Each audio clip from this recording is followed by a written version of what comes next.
They keep their tasers in their offhand, but they would still not have a chance to draw their taser out. Well, still, I was going to say, like, even the cops I've always seen, they don't draw their taser with their left hand. They draw with their gun hand. They have to holster and then move to the taser. They can't just keep their gun out and then switch to the taser at the same time. They have to holster and cross out the taser. Every cop I've seen with a taser is always, the other way around. Cross-drawing? Like if they were to draw with their left hand, they'd be firing with their pinky. And then Which would be pretty backwards. gangster, but Jason Bourne style. Well, they'd be doing that and then firing into their own chest, but hey, that's Dana, what are okay. you putting gloves on for? Because he has colon carrying and he's got to get it out. Depriming brass, so I don't want to touch it. He has what? What did you say? Colon carry? Because he's super tactical. You don't like touching the Hey, what Hey, kind of Leslie's blue- alive. I was gonna text you and see where the hell you been. Who, me? I just got home. Leslie. Oh. Okay. Daniel, At what present, kind I of got lube do you... I'll put it on the internal. Wait, what? I was going to ask, what kind of lube do you use for colon carry? Do you use Rim Oil or do you use Astroglide? Slip 2000 every day. Same thing they use for prostate exams. Grease. Utter butter. No, that industrial grade birthing lubricant they use in farms. Ew. Come What? on, Mythbusters did a whole thing where they were slipping on that stuff. Yep. There's nothing slicker than two pieces of plastic with that stuff in between them. Yeah, I just walked in the door about 5 minutes ago, had a package sitting here and everything. Figured I'd get on. I and got see my what's gun going on. channels patch. Hey, at least you got a gun channels patch. I've never got one. Yeah, me Well, too. Well, hey, shut up. I don't care. I'm just happy I got one. Ralph, I don't know, like 4 months ago, Ralph asked, Court, do you have send me your information. And I sent him my information, never got the gun channels patch. So. Are we live? Oh, never mind. Yeah, we're live. I I had a really cool thing to do with the gun channels patch if I had one, but I don't, so I can't.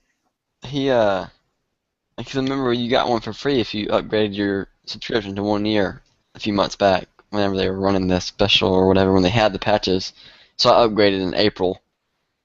And he's like, yeah, okay, yeah, I sent the first list out, and I got left off the list. And so then, after that, I was like, I never got it. And I kept bothering him about it. It kind of got on his nerves a little bit. But, I mean, I wasn't whining. I was just reminding him, like once a week I'd say, hey, am I going to get a gun channels patch? And he sent me one this time, so I finally got it. And I got it tonight when I got home from work. I checked the mail, and I was like, what's this? It's handwritten, letter. I was like, I was surprised. What does it look like? I got it right here. Hang on. I just stuck it on the back of my hat to keep it somewhere until ever I find somewhere for it. There it is. But compared to a regular patch size, like this is a regular patch, that's how big it is. So it's a little bit smaller. It's a little bit smaller than a standard patch for like a regular patch hat. It's like a 2x2. I don't know. I think I got a tape measure over here somewhere.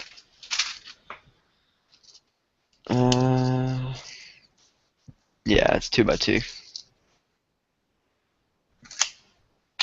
So that's it. But I don't know where to stick it because it's kind of small for the front of the hat, and it's too big for the back patch. I don't know. I'll find somewhere for it. Oh, look at him. He's got his on his hat. There you go, Jacob.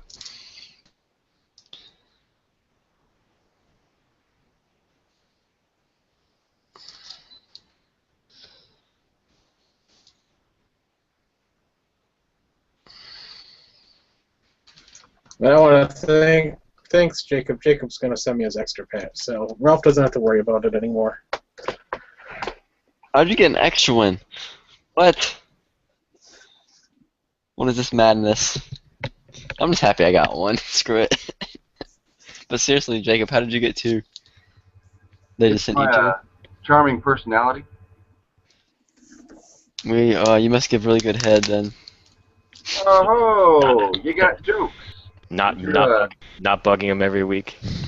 Actually, I think that's what it was. Like, he emailed me like 2 months after I switched to 12, like to the 12-month thing. He's like, hey, Gary, you going? I'm like, oh, no, I didn't. I almost kind of forgot about it. He's like, oh, that's cool.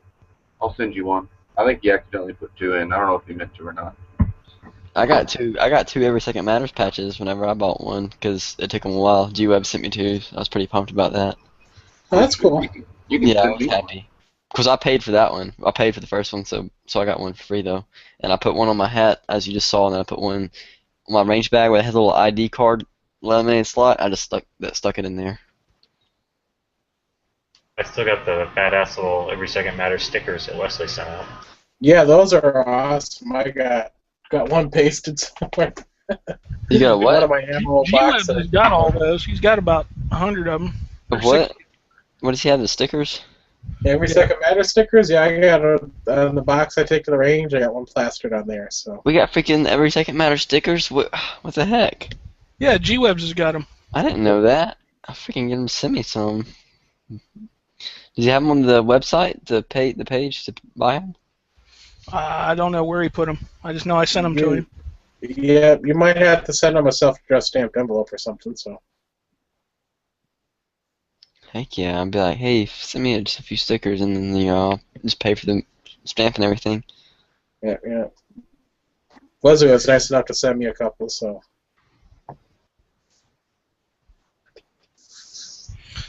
I put it in chat once. Whoever wanted some could get them, and I sent a couple to Huck because I knew his address. And I Heck just yeah, sent the put 'em rest of on them to my, G-Web. I guess I put them on my Stone gun. Guy got some. Let's see. It's only the one I can remember was Stone Guy myself.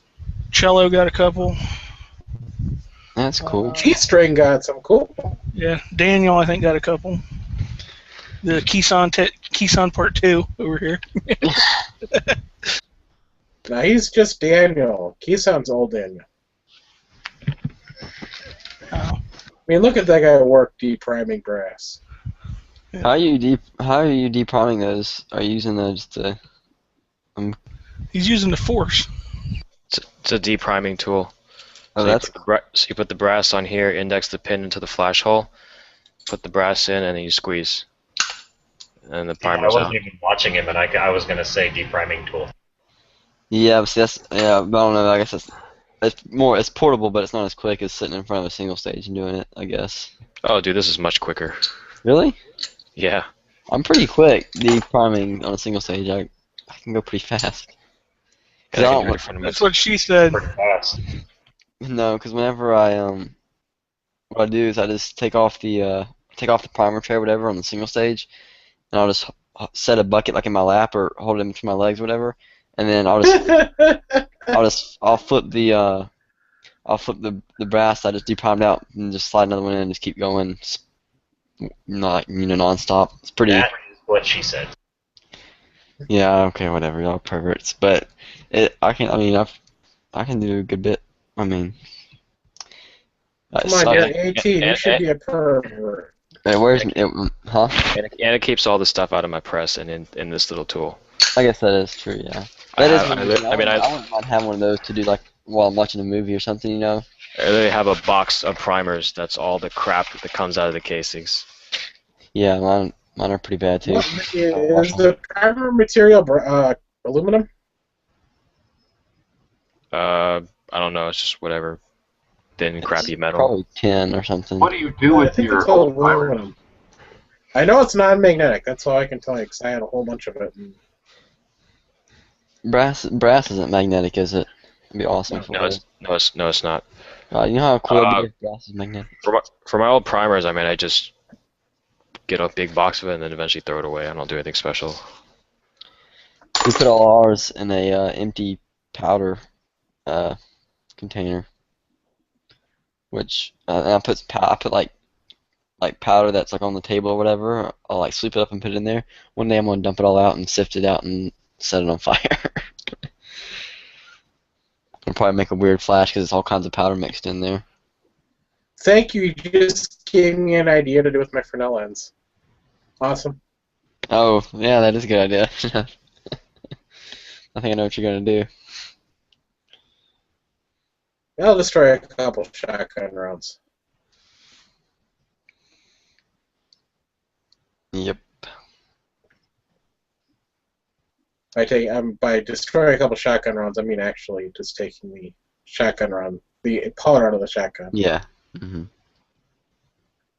Not sit there and try to blow up the shotgun round and everything Yeah, else. where did you get that? Where did you get that primer tool at? Where'd you? How much is it? Where is it? Where do you buy it? It's called the Harvey D Primer, Harvey, and you just Google Harvey D Primer. It's $50 and like $5 or $6 shipping handling. You gotta spell it wrong. How did you spell Harvey? Harvey like Harvey Dent. Oh, like the name. Okay. Gotcha. Yeah. Harvey D Primer. Ah. Yeah, that looks pretty cool. Trying to find it here. I'm an idiot. I just put freaking D primer. I put D, I put the letter D, then I put space and put primer. I was like, wait a second, that's not even right. It's like, no, we're even close. Okay, I see the website now, harvardprimer.com. Yeah, I'm pissed. I've got a whole bunch of 22 breasts. My You know, I might have to invest in scrapyard. that. Yeah, my scrapyard won't take because it's ordnance. They don't take ordnance anymore because some idiot took in a whole bunch of live ammo. Oh god, what a retard. Exactly. Oh, So wait, now good they won't- ammo. And they actually put it through their machine, and it caused quite a bit of damage. Oh, kill the rounds went off. Yes. What an idiot. Who brings live ammo to Why the... didn't they check it first, too, though? I mean, you kind of I'm expect. sure that A lot of the... people don't know how to properly dispose of old ammo. Yeah. No, I'm saying why didn't. Oh, yeah, I know that, but why didn't the scrapyard check Oh, it? you bastard, Wesley.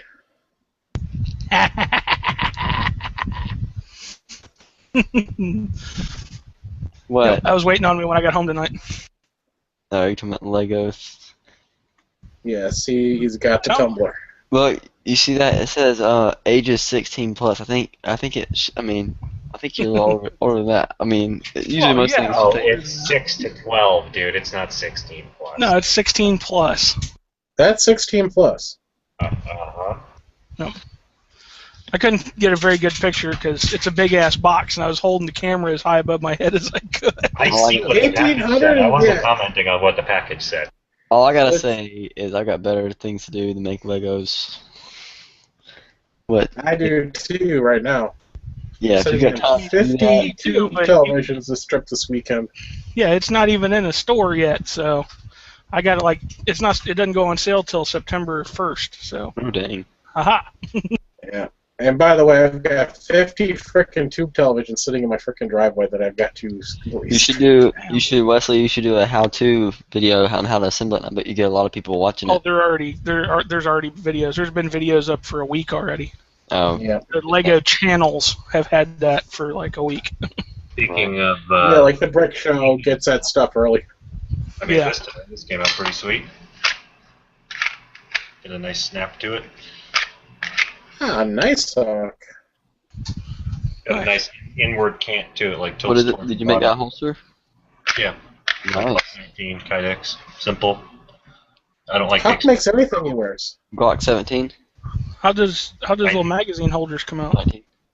magazine holders. I'm waiting on more clips and stuff for the new one. The first one I made turned into shit, so I'm trying to adapt his damn left hand one so I could possibly use it and not have to throw it away. But they're okay. I mean, I'm waiting for the next order of stuff to come in so I can make Nice. the. That's for Dana. But yeah, they Nice. work. Even the failed prototypes work. I mean, they function. Hey, Not I'm designed. really thinking about Eric buying. and Sean made it in Austin. Yeah, I'm glad. I was about to send him a message while I was sitting here to see if that was his number that he wanted me to call him, or if it's somebody else's number. Dang, this chat filled up quick. It's like 3 of us. 9. There you go. can't do the math, and you ran out of fingers there because you knocked them off with lead there. I said there was like 3 of us in here a second ago. Like when I first got in here, there was like 3 or 4 people in here. Well, because the cool kids decided to come join y'all. Yeah. Exactly. Hey, I've been here the whole time. I don't know what you mean, decided to join us. I was up casting the other night. Well, I was in here. I was in the chat when I was casting, but I didn't say anything because I didn't really have anything to add. But I was up till 1 o'clock casting bullets. But I should be set for a while now. What the hell was talked about in the chat tonight since I just got here like 10 minutes ago? I don't know. I didn't watch it. I was at work. Must have been a great chat then. I was at work. Hell, I was on it, and I'm not sure what we talked about. We talked about eBay. Oh, eBay? You on Crap Bay. Talking about Damn, those eBay. You mean Crap You're Bay? an eBayer, aren't you? Yeah, I'm an eBayer. Awesome site. You know how to use it. I just hate that they take 10%, so I try and do as much Craiglisting as possible. I'm trying to freaking sell an Xbox on Craigslist, and I've gotten so many scams. It's so annoying. People are like, oh, like I got listed for like 300 or something. They're like, oh, I'll give you $450. I just need you to ship it to, here. And I'm like, yeah, no. I'm like, why would you pay me extra, X amount of money when you can just go buy it yourself new and have it shipped cheaper than that? It's like, yeah, I'm not buying that. How dare they offer you more than you're asking? Well, it's a scam because just how they said it, how worded. How is it a scam if they have to pay you before you send it? Because they close out, they'll send me like a bad money order or something like that, or PayPal only. You don't take you do PayPal. You don't take money orders. Yeah, but if they do PayPal, then can't they like close the account or something? And then PayPal's like, oh, the money's already in your account. the money's already sent. The only way they can get their money back is if they file a complaint with eBay or they file a complaint with PayPal, and that's an entire process that you're involved in, right? So you can say, whatever. As long as you ship your item with a tracking number and a delivery confirmation, usually with a signature, you're good. Yeah, PayPal's getting a lot better than they used to be. I mean, it used to be somebody disputed you and they just closed your account. They took a big black eye for that and really quit doing it. One of the things you can get is a PayPal debit card. So if you don't want to wait for the bank transfer, just go to the ATM and take your money out. Yeah, also, once you get a certain amount of reputation, the transfers all happen instantly. How do you have to like link your PayPal account with your debit card or credit card, whatever? Because You have to have an active checking account. With a checking account, and then you can do credit cards. But the checking I use PayPal to buy stuff all the time, and it takes it right out of my account. But recently, I sold something on eBay, and I still don't think I've gotten the money in my account, but it's on my PayPal. It takes sometimes like 3 weeks to transfer when you're first starting out. But again, once you get, I think it's like 26 sales, they take all the restrictions off, and as soon as the customer pays, you can spend the money. Yeah, you can take the money out immediately. It's just if you just do a bank transfer, it takes about 3 days to actually hit your bank. Let me see if it ever went through my bank account, because I know that they have my information, because I buy stuff with that PayPal account, so it should. I want to check my transaction history, see if it's in there. eBay puts a temporary hold on the funds, normally 30 days if you're a new seller. Yeah, they escrow it. It kind of sucks. It's been about that long, I guess. But again, if you sell, 30 little bottle openers or cheap little pocket knives or something, you can get that done real quick. And I did it, and it takes no time once you start getting little crap selling. Let's see. Yeah, well, I mean, Huck, you're a store. You're like a business, right? I mean, it's a lot harder for or it takes a lot longer for just regular individuals selling random crap. I started a couple of years back as a regular individual. Oh, okay. Just once you sell off, I think it's 25, 26 items, you have that leeway. Yeah, I mean, I have it too now, but it just took me like a year or so. Yep. I only sold one thing. I sold a crimp die a while back. Sold it for pretty good. I sold it for $15 shipped, so it's a pretty good deal. It's brand new. What? A crimp die, a 9mm crimp die. Oh, okay. Pretty much every knife I make that isn't a custom order, I sell on eBay. And it was a pretty easy experience. That's the first time I ever sold anything in it. It went well, so I was pretty happy with it. It's pretty straightforward. Yeah. You can find what most stuff I bought on eBay is steel. I bought some shooting steel one time, and you can find some pretty good deals. Yeah, one of these days I need to get an actual decent knife. I'm like the Glock guy of knives. I just want it to work and not be pretty. Get yourself a Benchmade lifetime warranty, and they'll sharpen it for as long as you pay for shipping and handling. That's it. Oh, yeah, like I'm gonna mail my knife to sharpen it. I mean, it's cool if you don't know how to sharpen a knife, I guess. Yeah, I don't know how to sharpen. I don't have the equipment either. It'd be something like you'd want to do, I guess, like every few months or like maybe once a You year. have a coffee mug. You just do like I did in the military, just like scrape it across some concrete. You know, there's your edge. Yeah, that's how I learned to sharpen. That's not true. I learned to sharpen from a knife maker, but anyway. I will say I this. sharpened more than one knife on a river rock or like the bottom of a coffee mug or something. Yep, I learned a few tricks from Huck and bought a few things to do myself too. So it's, as Huck will say, it's practice, practice, practice. You'll eventually get to be able to do it by hand. I had a mechanic when I was in the Army. He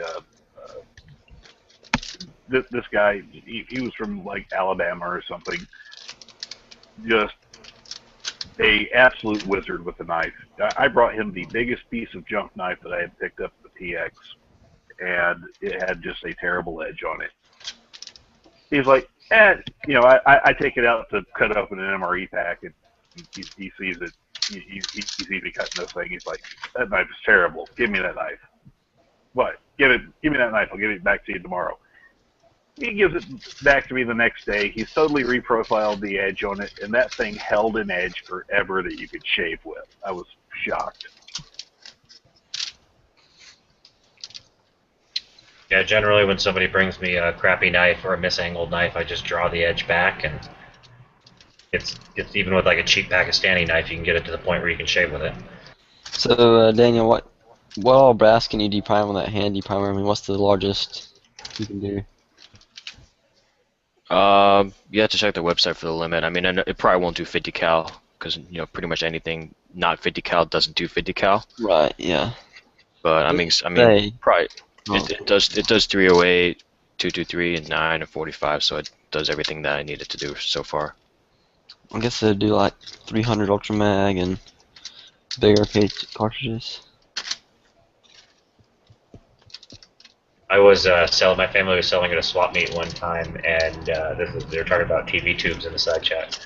And these two lesbian ladies that we knew were unloading a bunch of antique shit, and they dropped a TV tube that was, like, I don't know how big it was, but it sounded like it was a nuke. I mean, dropped just about everybody in the aisle to their knees. Very, very loud. Oh yeah, when they go pop, they can make a lot of noise. And it's an interesting explosion too, because it's an implosion. I mean, yep. It's got a weird sound to it. It's such a weird thing too. You know, I've smashed a few with that Warhammer, and when you really smash them really hard, it's amazing that glass flies out because it's pulling in from both sides. Because normally, if you break the front, the back starts breaking too, and it's weird that you see glass flying in an implosion, but it does happen. It's cool though, and it's loud. It'll ring your ears. No, Daniel. One thing I wasn't even thinking about though, since you hand prime like that, you got to resize the brass, anyways afterwards. I resize with case of lube, or actually no, not 45, but like other stuff. So I just got in the habit of just doing resizing and then trimming and then hand priming. I used to do it for everything, right? Now I do priming with the 650. I still hand prime 45 because I use it on the lead turret. I thought you had a 550. You have a 650? 650. Dang. So, but I mean, if I did that, it wouldn't be any faster because I still have to go back to my single stage press and resize it. Wait, what? Like it wouldn't save me any more time by hand priming with the hand tool than it would doing it on the press because I still gotta go back and resize the brass, and it takes the same amount of time. You're just doing it to keep your press clean, which makes sense because it's progressive press and everything. Yeah, I don't want that shit in my press. But I guess like a single stage. I'm using a single stage build. It's easy to clean. And I already got crap in my lead single stage and my turret press, and it looks like crap. And I've never been able to get it perfectly clean, so I just don't bother anymore. Yeah, I probably won't. I might get one whenever I get a progressive press in or something. I bookmark the page, so. Especially for wet tumbling, it's like a godsend. Yeah, because that is something. Well, actually, what I do is I pick all the brass off the range, and then I rinse it in hot water and soap, and get all the dirt out of it and stuff. But it still has water inside the case, and that's when I deprime it. So sometimes the ram on the press gets water on it a little bit, but it cleans up pretty easily. But still, it makes a mess sometimes. So I'm curious, because I've been wanting to get into reloading here for the past couple of years. I've got a tumbler, but cleaning my brass butt.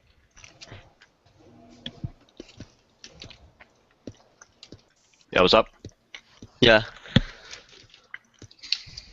What are you curious about? You drop out or what? I don't know. I think so. How do you guys feel about a reloading chat? He's like I've been curious. I love talking about reloading. I mentioned that the other day when we were talking to Chris about that, and everybody's like, "Oh, we've done that. It's something said something. We've done that before." We've been talking about it again a lot in these after chats or lobby chats. A lot of I'm always loading, and you guys end up asking questions about it. All right, well, so how let's totally have a reloading chat. Can you make it Saturday to the 9 o'clock my time, 7 o'clock your time chat? That should be able to. What time Eastern? Saturday? 9 Eastern? 9 Eastern? It'll be 10 Eastern. So this Saturday? 7 Pacific, okay. Yeah. I should be here. Yeah, I should be able to be here. I'll put in some info in about casting too if anybody's interested in that, because I think I'm like pretty much the only bullet caster on gun channels. Yeah, exactly. I just need some people that do it and then people that want to ask questions, so hopefully Sean can make it. Yeah, I mean, we can talk about Yeah, I'll definitely try to. This weekend's kind of nuts, so because I've got contractors running around the house doing all kinds of that's crazy okay. things. But, yeah, I mean, it's not like we're not going to talk about it now, so it's whatever.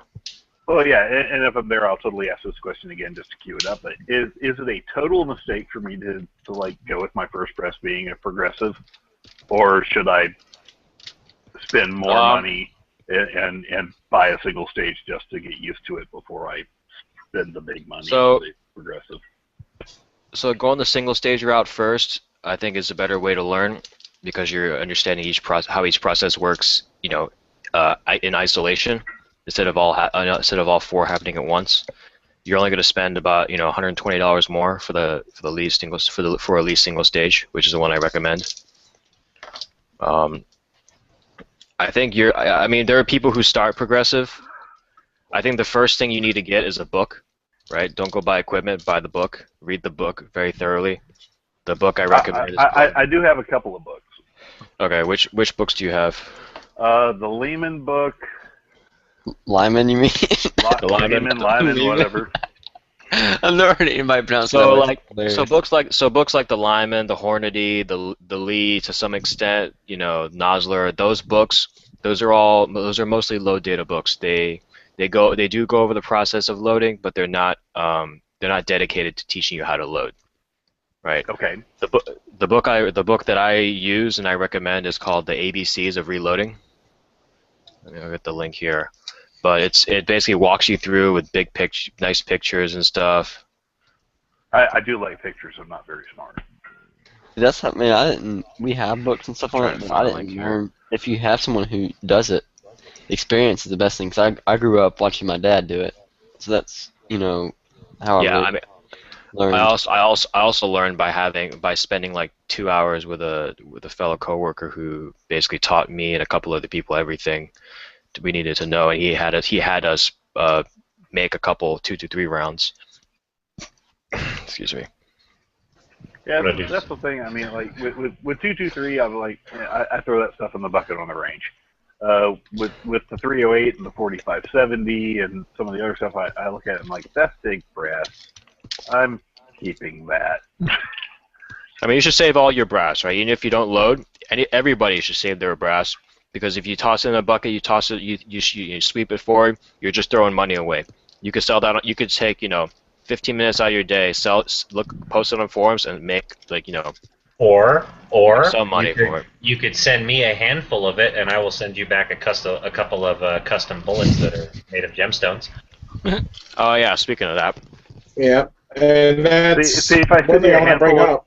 if I send someone like a handful of brass, will they send me like a really cool knife? No, I don't put brass in a knife, but I do fill the empty brass with gemstones and shape them. How about a brass knife? He will send you one. He will send you one of these. Oh, that's nice. Oh, that's pretty cool. Oh, it's one of the 223s, isn't it? Sick. Yeah. Lapis. That's sweet. That's Yeah, not I'm bad. totally sending you some 4570 brass. Sweet, If I the only brass that you want to save in a separate bucket is 22, and then you can take and throw that in your recycle bin, or if you got a recycle yard, you can take it to recycle and get like $1. The only brass I pick up, like as I shoot it, is typically 45, or rifle brass, but that's different because I usually don't have to look for it. It's just Yeah, and any brass I see at the range that some other reloader's not picking up, I'll pick it up. I'll either use it this way too.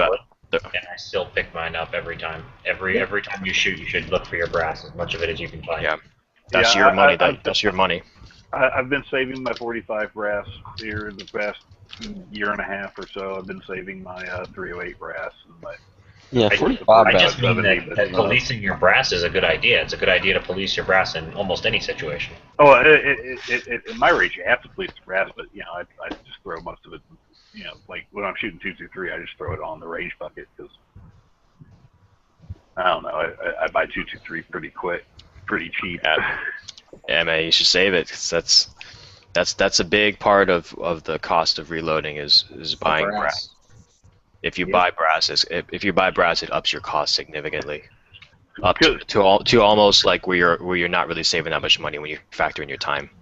All right, so I was thinking because my initial thought was doing the reloading was, okay, I'm going to reload 308, and I'm going to reload 45 because I shoot mostly 45 with pistols, and I've been shooting a good bit of 308, and I can usually get and 308's expensive, you're shooting match ammo. It's over $1 a shot. Yeah, I'm gonna say this, Sean. Maybe you've got money to throw away, but 223 brass you can sell to reloaders. And get Actually, whatever they're paying for 100. I didn't look at the market, but I make decent money, but I definitely don't have money to throw away. that's what you're doing when you throw that 223 in the bucket. You should just keep it for yourself. And yeah, that's your money you're throwing away. So in the side, I posted a link to a YouTube playlist. This is one of the guys I watch on YouTube. I follow regularly. He's a former Marine sniper. He has basically an entire series on loading for precision rifle. So if you're going to be loading 308, this is the kind of thing you want to look at. I'm on my iPad, so I can't see the side chat. Oh, okay. How Can do you I? do me a favor and shoot me an email with it? Yeah. Which just put it in the side. I can't. you can't. Damn it. It's easy. Sean. Give it up. SEAN. Yeah. Sean. SEAN. FloridaCarry.org. Sean at FloridaCarry.org. Okay. That's an easy enough one to remember. Yeah, while you're I'll talking send you email and shit, was that your number, Sean, that you put in that message to me about the thing in Chicago? Cricket. Oh, Yes. Okay. It was Yeah, rejected. I'll have to give you a call tomorrow.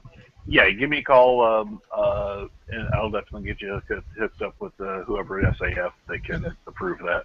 Right. Yeah, because if I'm gonna go, I want to record all the speakers and put them up. Yeah, they always do audio recordings. Last year somebody was doing video, so I don't know if that's something that's got contracted or what. But the guy that does audio is if you're there, he gives it out for free. If you're not there, I think he sells it for a few bucks, but not very much. Okay. And actually, it's Charles Heller that does that. So he's the he's from Arizona Citizens Defense League, and he's actually now the head of after Aaron died. He's now the head of JPFO. Okay. Cause yeah, I wanna bring like a video camera or something and try to set it up and get all that on camera. Yeah, I doubt they would have a problem, but I don't know for sure because I know somebody was recording last time. But I can certainly get you in touch with the right person. All right, yeah, I'll give you a call when I get done. Not to mention, put in a good word. Oh yeah. All right, well I'll give you a call tomorrow or something. All right, cool. So Sean, what kind of rifle are you shooting your 308 out of? I've got two that I mostly shoot 308 out of. I've got a Rim 700, pretty darn accurate one, and basically an AR platform. Okay. So do you want to load? So when you're reloading, what is your purpose? Do you want to save money or do you want to load match grade ammo? Both, please. I'd like to have match grade ammo that doesn't cost me over $1 a round. Good. That's possible. Good. That's possible. So for 45, you can do it on the Dillon. You can do it on the single stage. Single stage would be a pain in the ass, but you can do it on the Dillon, and you'll get reasonable results, right? It'll be good. The problem with the Dillon is that the tool head has a little bit of play to it, a little up and down play. It wiggles inside of the press. That causes problems when you want to load for precision, which is why I always recommend the single stage for precision. Oh, does it change the bullet depth just to here because of that? Yeah, the seating depth will vary a little bit. I mean, you also have to lube your cases, so you're going to get case lube inside your 650, inside your press and your case feeder tube and all that stuff. It's just going to gunk up your press, kind of. So I always recommend it for precision rifle. You do single stage. The YouTube playlist I show you, the guy teaches you how to do it all single stage.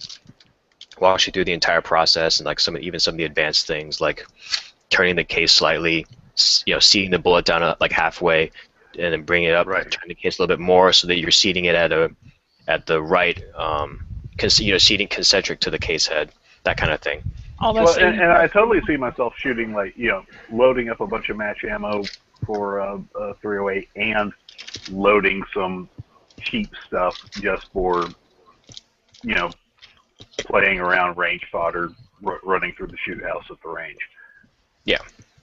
So what do you do with your precision ammo? Do you target, shoot, competition, or hunt, or? Long range. Just long range matches and stuff? Yeah, long range. We do, here we've got a long range field precision competitions that they shoot out here. That'd be awesome. Oh, isn't there a place in Florida that has like a 50 cal long range competition every year? Because I know. Is that K&M? I don't remember the name of it, but I know one of my friends in high school, his dad did it, and he said his dad was real into it. He went to all these 50 cal matches all over the place and shot 50 BMG. It was 50 BMG only, and they'd have these giant long range matches. Nice. I'll see Mark Serbu in a couple of months. Still no, I'll ask him. Or at GRC, I'll see him. If somebody's shooting 50 cal in Florida, he knows about it. Shit, he's gonna be up there? Oh yeah, he's always there. Oh God. Have you seen those guys who shoot? Cal Flatermouth did a video about it, but they shoot the rifles like in a vise and stuff. And it's like these giant bench rest guns. They don't even look like guns. I'm just not feeling that one. The 50-pound rifles that don't even shoot like 223s, souped up 223s. Those rifles have like single stage presses attached to the rifle. Yeah, they have the whole reloading setup behind them. You reload the next one and you shoot that one. It's ridiculous. I mean, Eric makes fun of me because my bolt gun's like 14 pounds or whatever. He picks it up. He's just like, Jesus Christ, what do you do with this thing? I'm like, I shoot it farther than people tell you that you're allowed to shoot 308. And what you don't do with it is you don't walk through the woods to go find a deer with it. No, that's what the AR's for. Exactly. Once it actually gets running.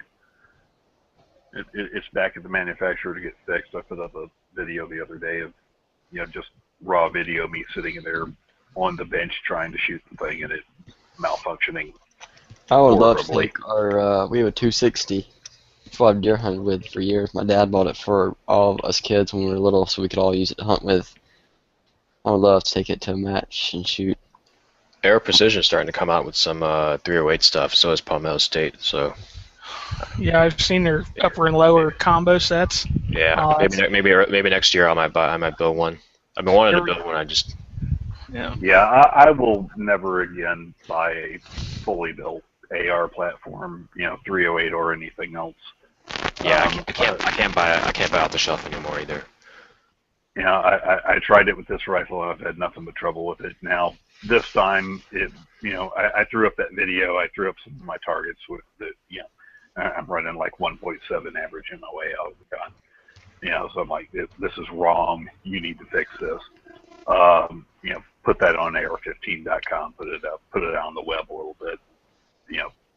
Their customer service vice president or whatever got hold of me and like, I'm going to personally make sure your rifle's right. It was like almost 2 inches at 100 yards. Well, I was averaging 1.7. I got one sub MOA group out of it, and the rest was just crap. What make is it? It's Core Rifles. Oh, okay. Never really had any experience.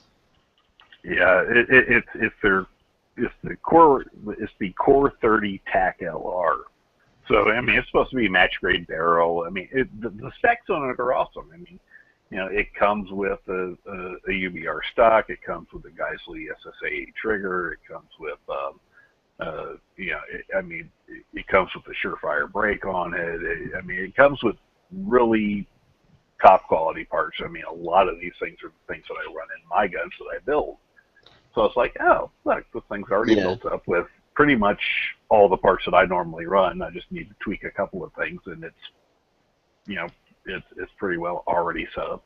I wouldn't mind. The way I set up my guns. I wouldn't mind. I got it, and it malfunctions constantly. That sucks. I wouldn't mind having an AR with a 260 upper. I got a quick question off topic. Is anybody chatting in gun channels lobby? Because I'm not seeing anything. Nothing's popped up for me. No, last time anybody posted was when I posted in there, as far as I see.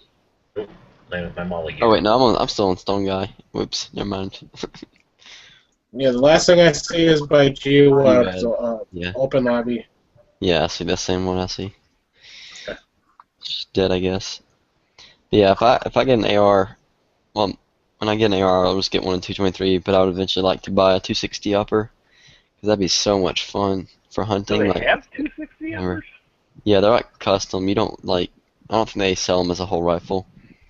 You can get about anything you want. I just saw somebody was making a 17, HMR or something like that, or the Winchester. A 17 HMR.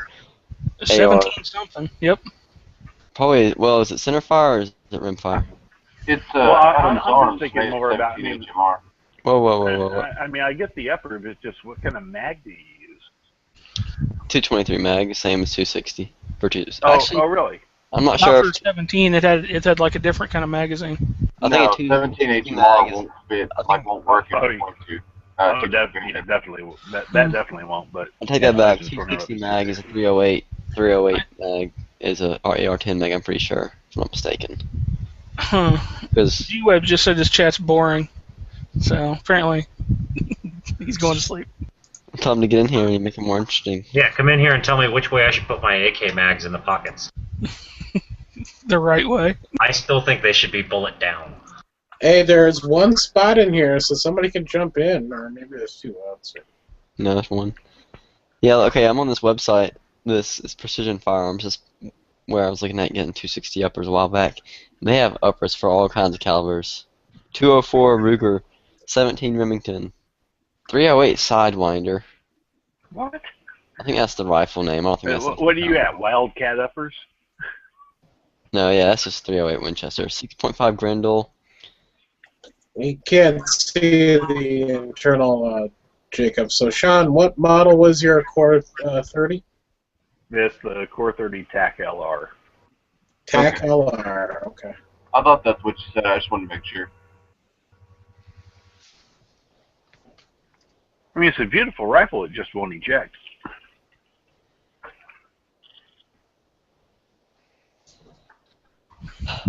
Hey, it has a quote, "No BS lifetime warranty." So I mean, Yes, and it's already been back to them once, and it came back, and it still sucked. So it's going back to them. And so it went back to them again. Hopefully they fix it. I have every confidence they're going to get it right this time. And if not, I will be in here bad-mouthing them. If they do, I will be in here singing their praises, especially if I'm shooting good groups out of it and have a reliable rifle. It'd be interesting to have a AR in 243. That'd be neat. 243 is a hell of a bullet. Yeah, they got uppers for them too. Let's see how much they are. Probably are about you looking at the Olympia ARs? $1,500 for a 243 upper. Dang. It has a Lilja barrel. Let's see. These are like all like really high dollar. Apparently they're like sub MOA at 200 yards, so they're really nice.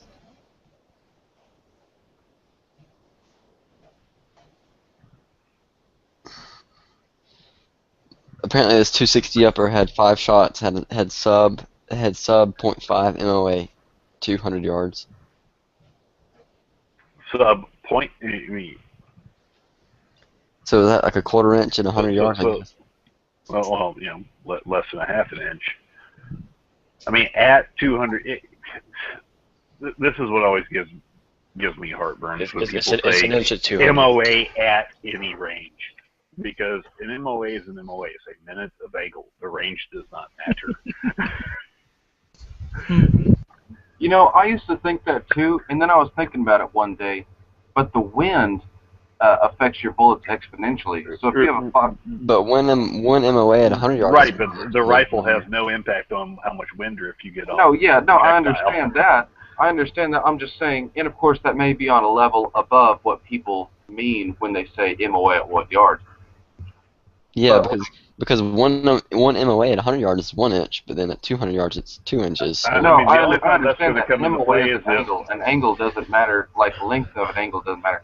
What I'm saying is, like, if you have like 2-inch deflection by wind at 100 yards, you're going to have like 4 inches of deflection from wind at 200 yards. But you're assuming You're assuming constant wind. That's true, yeah. True, I am assuming constant wind, but I'm also assuming that over 100 yards you're getting an average wind. Which the only time it really matters when you start getting out to extended ranges, there are two main factors. One is if there's not enough spin on the bullet and it becomes destabilized. That's when MOA at range actually starts to matter. If you're not spinning the bullet enough to keep it stabilized up to 200 yards, you need to be shot with your own gun, which will probably miss you, and buried in your own backyard. The other thing that will affect that as you start getting out to range is when you start going transonic, and that's more a function of, you know, muzzle velocity and bullet design. There's nothing the rifle can do about that. But the only thing a rifle can do about MOA at a given range is properly stabilizing the bullet. All right, transonic. I know subsonic and supersonic. So transonic is when it goes transonic, it is changing from supersonic to subsonic, or vice versa. When you're crossing the sound barrier, there is a large pressure differential as you're crossing in and out of supersonic flight that has great effect on whatever structure is doing it. Yeah, there are two things tonight. That's when your bullet starts to like just drop out of the sky and then like destabilize. You know, the good news is as the bullet's going down the barrel, it is transitioning into the supersonic, so that transonic range doesn't matter so much, except for, and some of the best barrel makers who really know what they're talking about will tell you there's a place in the bore where you might get a little bit more wear, and that's where the bullet's actually transitioning into supersonic.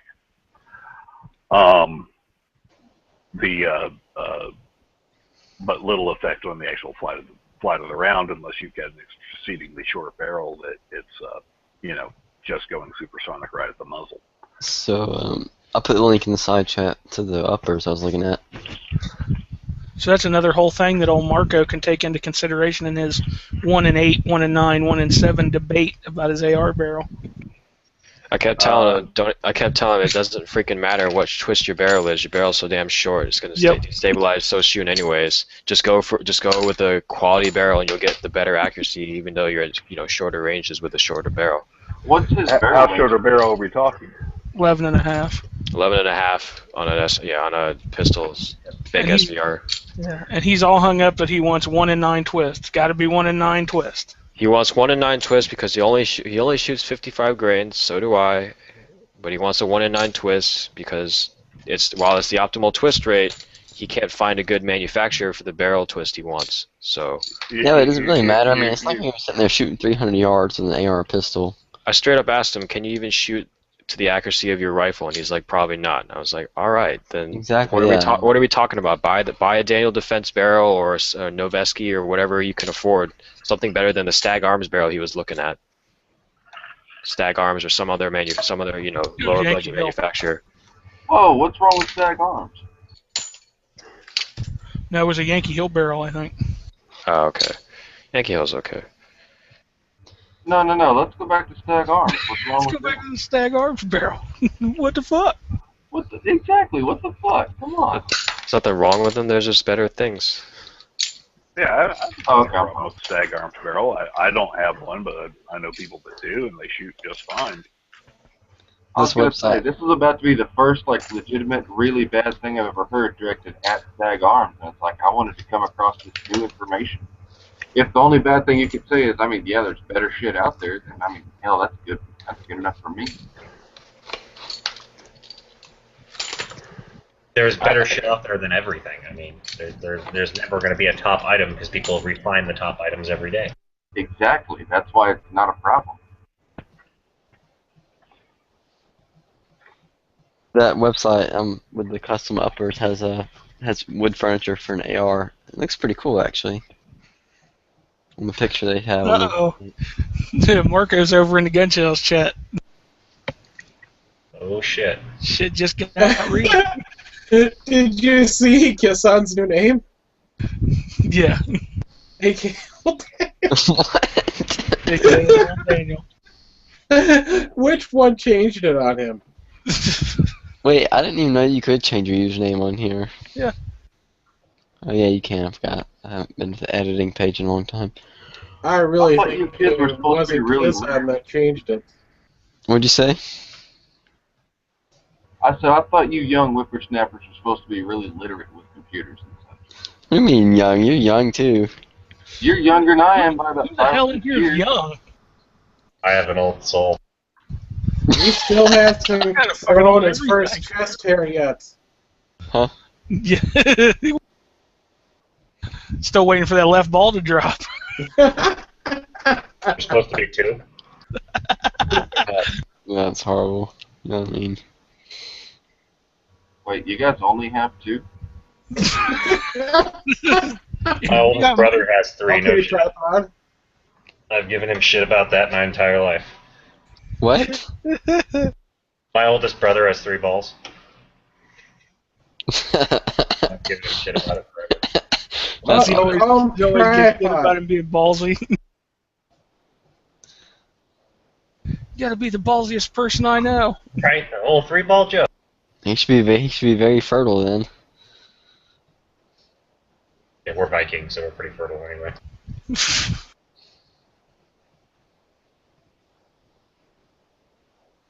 What are you, techno Vikings? I'd like to call a friend. Phone a friend. You are the weakest link. Goodbye. Goodbye. I remember how that show hasn't been on, and I don't know. Do they still play that? I know they still play Who Wants to Be a Millionaire. I don't know about the other one. T-Webs is still over there talking. He's like, you guys got a lawyer in there, and you're talking about reloading. I think there's still a spot here, isn't there? 1, 2, 3, 4. Yeah, exactly. I told him jump on in and change the subject, but he wants to be. He came running back to the camera. Did someone say lawyer? What can I charge you for? God dang you! $300 an hour? What? How many billable hours are we going to get off of this tonight? Bite me. I had to go do the laundry. I just happened to come back at an opportune time. I just had that kind of timing. Well, he's been in the chat now for 3 hours, so that should be 3 weeks worth of billable. Why don't you go work on getting the NFA repealed? Wait, you're a lawyer? How good are you with divorce? That's funny you asked that. He's out. That's his primary area of practice. Nice. Funny you ask. I'm leaving. There's a Gun Channels discount, right? No, I had to go shut the door before I wake my wife and kids up. So, in your experience, how much money does the guy usually end up paying out? Whatever it is, it's worth it. Isn't the answer to that half? Yeah, in terms of alimony, the real issue is how many years have you been married and how much more money do you make than she does. If you've been married more than 20 years, you can pretty much count on them equalizing the incomes. Let's say they've been married 18 years and the guy makes $76,000 and the girl makes just over 28. I would guess that they are probably going to come real close to equalizing your incomes. Damn. Eric, what did you say? Wait, what did you say to a friend of mine recently? It's cheaper to keep her. Very often, it is cheaper to keep her. Shit, I got a Kevin Fowler song about that. In all honesty, once you get past that 20-year mark, it gets a lot cheaper to keep her. Wait, so when you say equalize income, does that mean you have to pay like? Yeah, he'd have to pay her like $24,000 a year. Yeah, so I don't actually know what alimony means. Wait, after you've already divorced? Yes. Oh, that's some BS. I'd be get somebody to kill that woman. She's become accustomed to that level of living, so you have to pay her. That's why I've actually heard of guys who have paid for the wedding and given a extra donation to encourage their ex-wife to get married, to terminate that permanent alimony. Yeah. So alimony. It's crazy. So what exactly is alimony? Because I never actually looked at this stuff before. Alimony is the money you pay to support your former spouse because of you have gained extra earning potential during the marriage through their support and services. It is the legalized rape of men everywhere. Yeah, I've actually got sounds quite about a right. few clients who pay alimony. Did you say because of or in spite of their health? So there's two things we've learned here: either get married and stay married and make sure it's the right one, or two, marry someone who's richer than you if you're a man. Just have a live-in girlfriend for all of your life. Yeah, just don't get married. My father tried to tell me that you could fall in love with a rich girl as easily as a poor girl, and I did not listen. That's why he had to shut the door right there. That's why he got up and shut the door. I'm going to say that. Then you wind up Never get married. Her father told her the same thing and she made the same mistake. So. Well, and then you have these states that have, common law marriage and what is it, palimony? We have no common law marriage in Florida. Yeah, but you got to remember we got people from all over the place here. I don't practice anywhere else.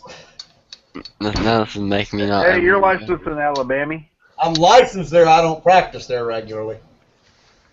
So what would cause like a guy to not have to pay alimony? Is there a situation where that would happen?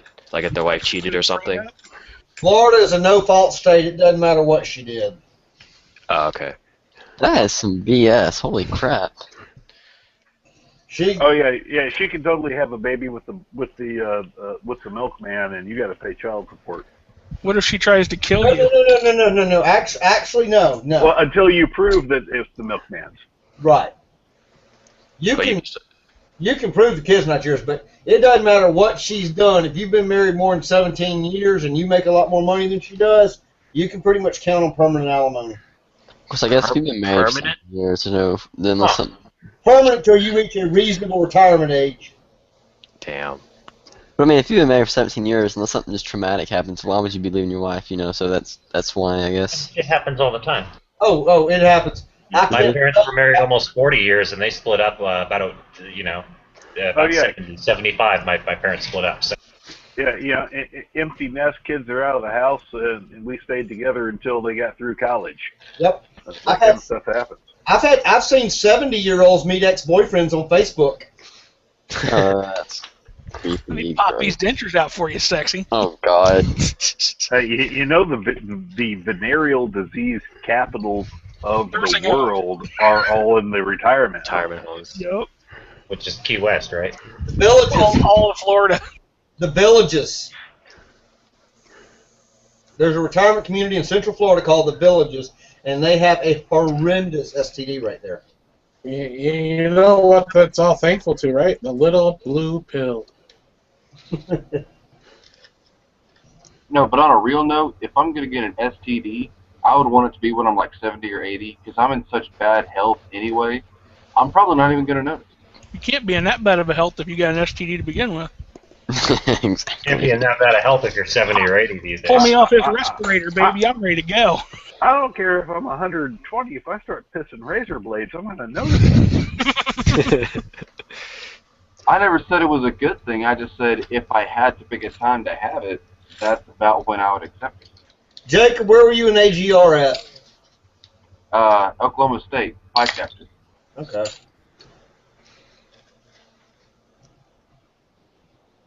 Where are you guys in Florida? I used to live in Fort McCoy. I don't even know where that is. Outside Gainesville. It's about, I think, 30, 40 miles from Gainesville, if I remember right. Nice. I went to college in Gainesville. The Salt Springs. I spent most of my childhood at the Salt Springs. Okay. I live near Gainesville, Georgia. Gainesville is the most boring city ever. Are you that picture of you on top of Blood Mountain, possibly? I used to hang out in Ocala a lot, Blood Mountain. That's pretty close to where I'm at, though. Like, Blood Mountain's near my area, but... Where's your picture from, Caleb? This place called Raven Cliffs in Cleveland, Georgia. Yep. I know where it is. See, Eric is so far north in Florida, he's still in the south. He's in Jacksonville. I'm in Daytona Beach.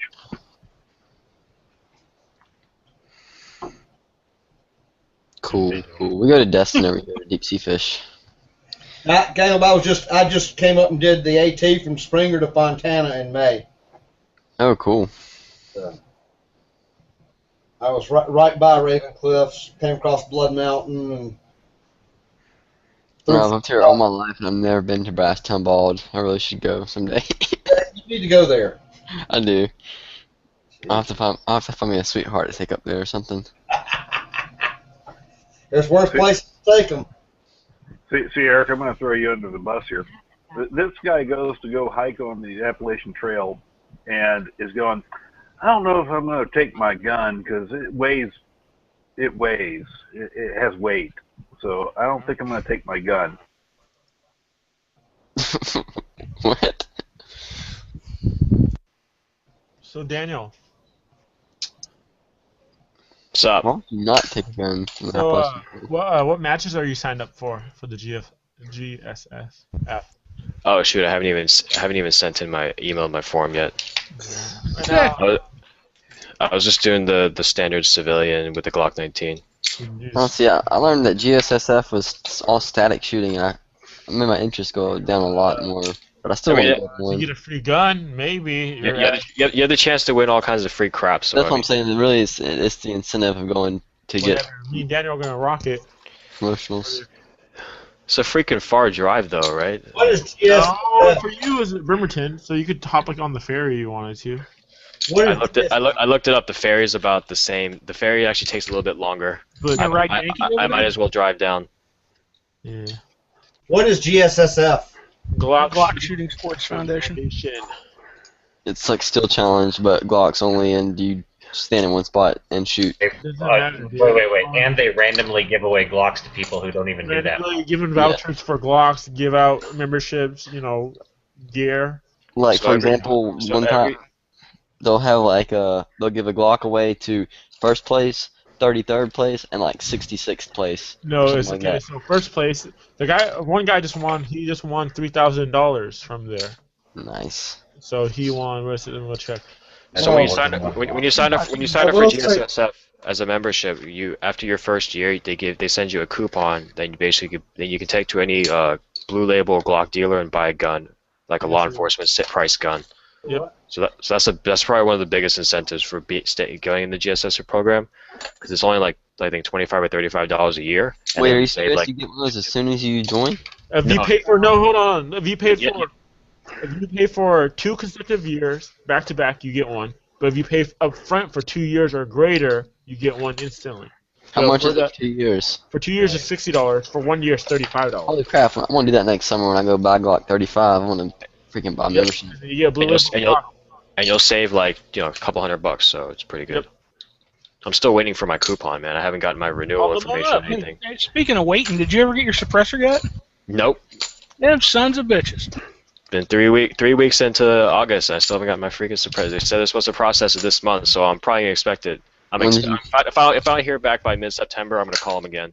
When did you send it in? Probably around last October. Dang. Did you do it by mail or by e-form? By mail, because they did e-form. They started e-forms like a month or two after I filed.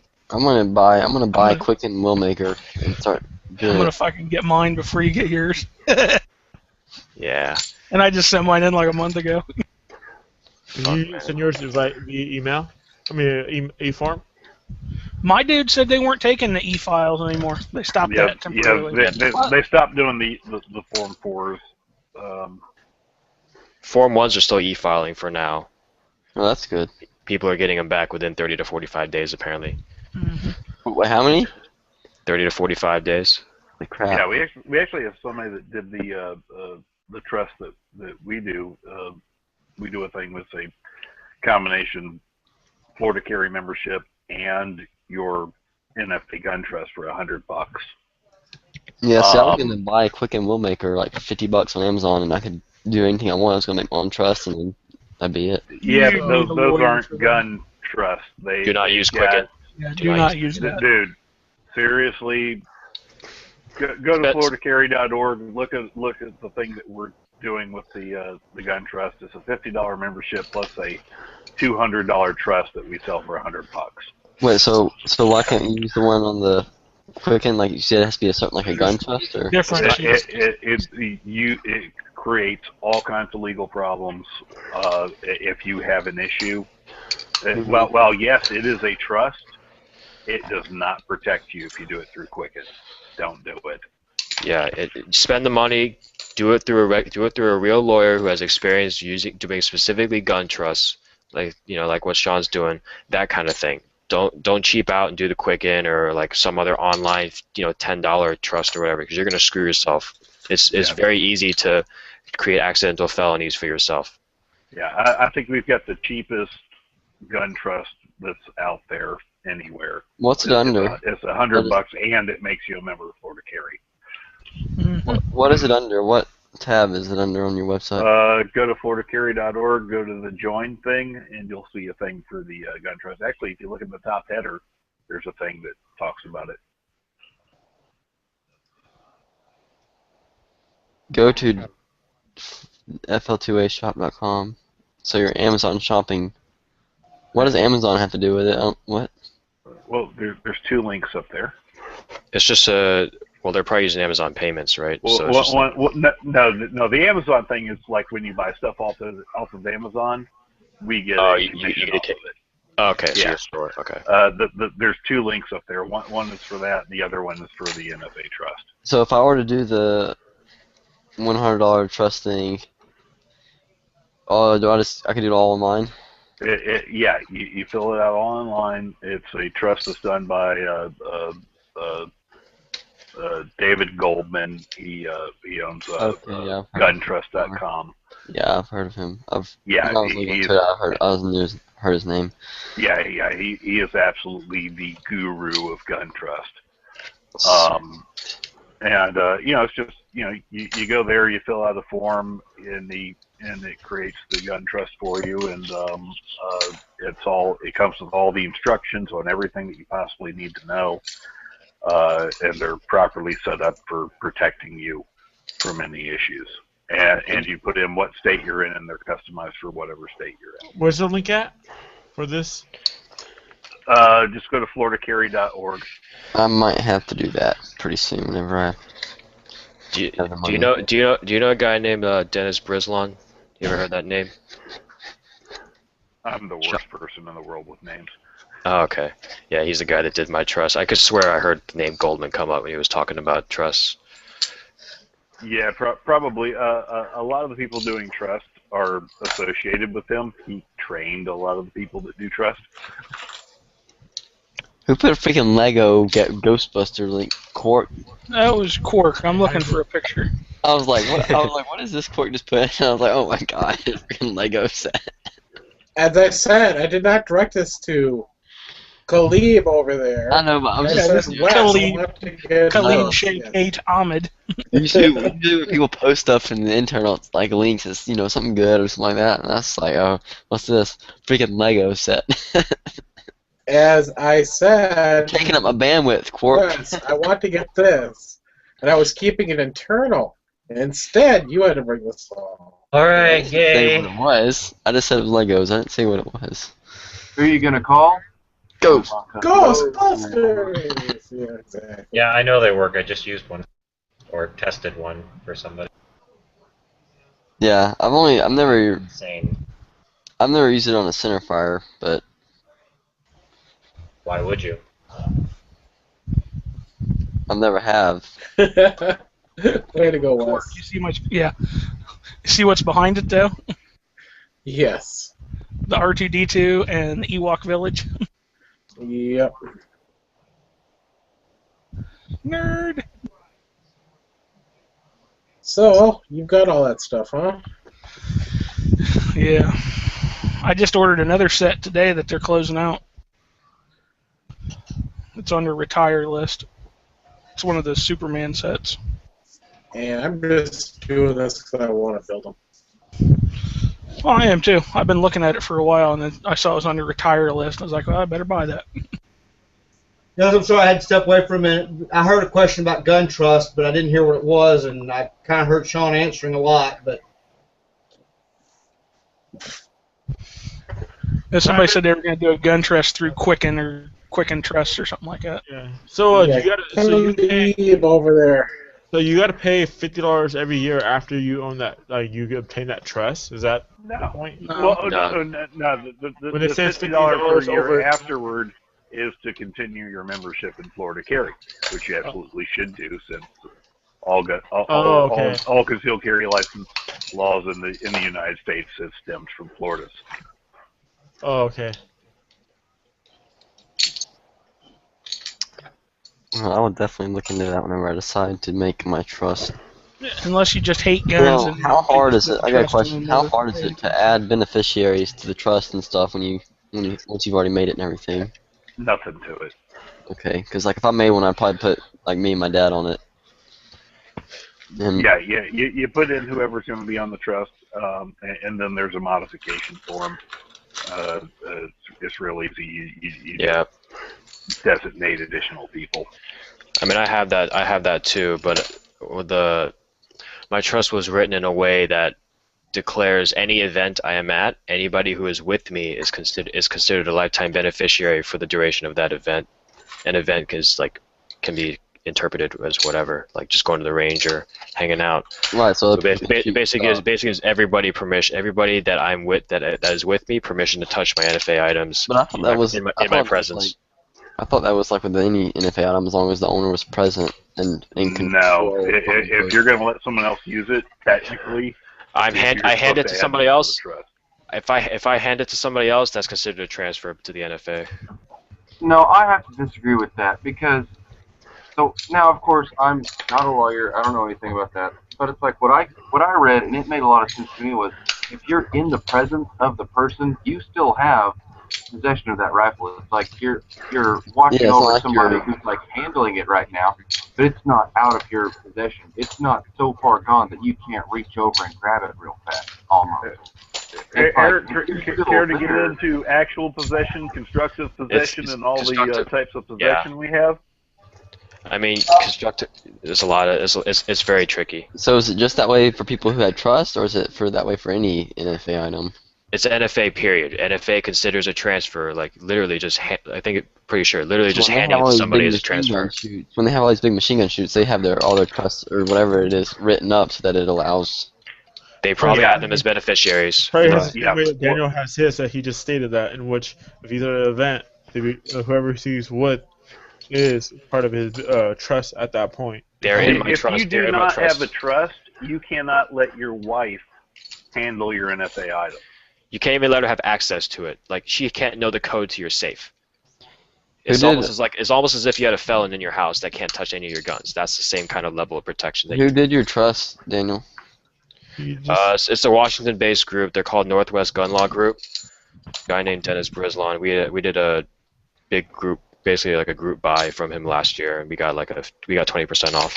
My gun store just did something like that a while back. They had a lawyer come in and sit in like all morning, and they had like 50 or 70 people get trust made and buy suppressors at the same time. So Yep.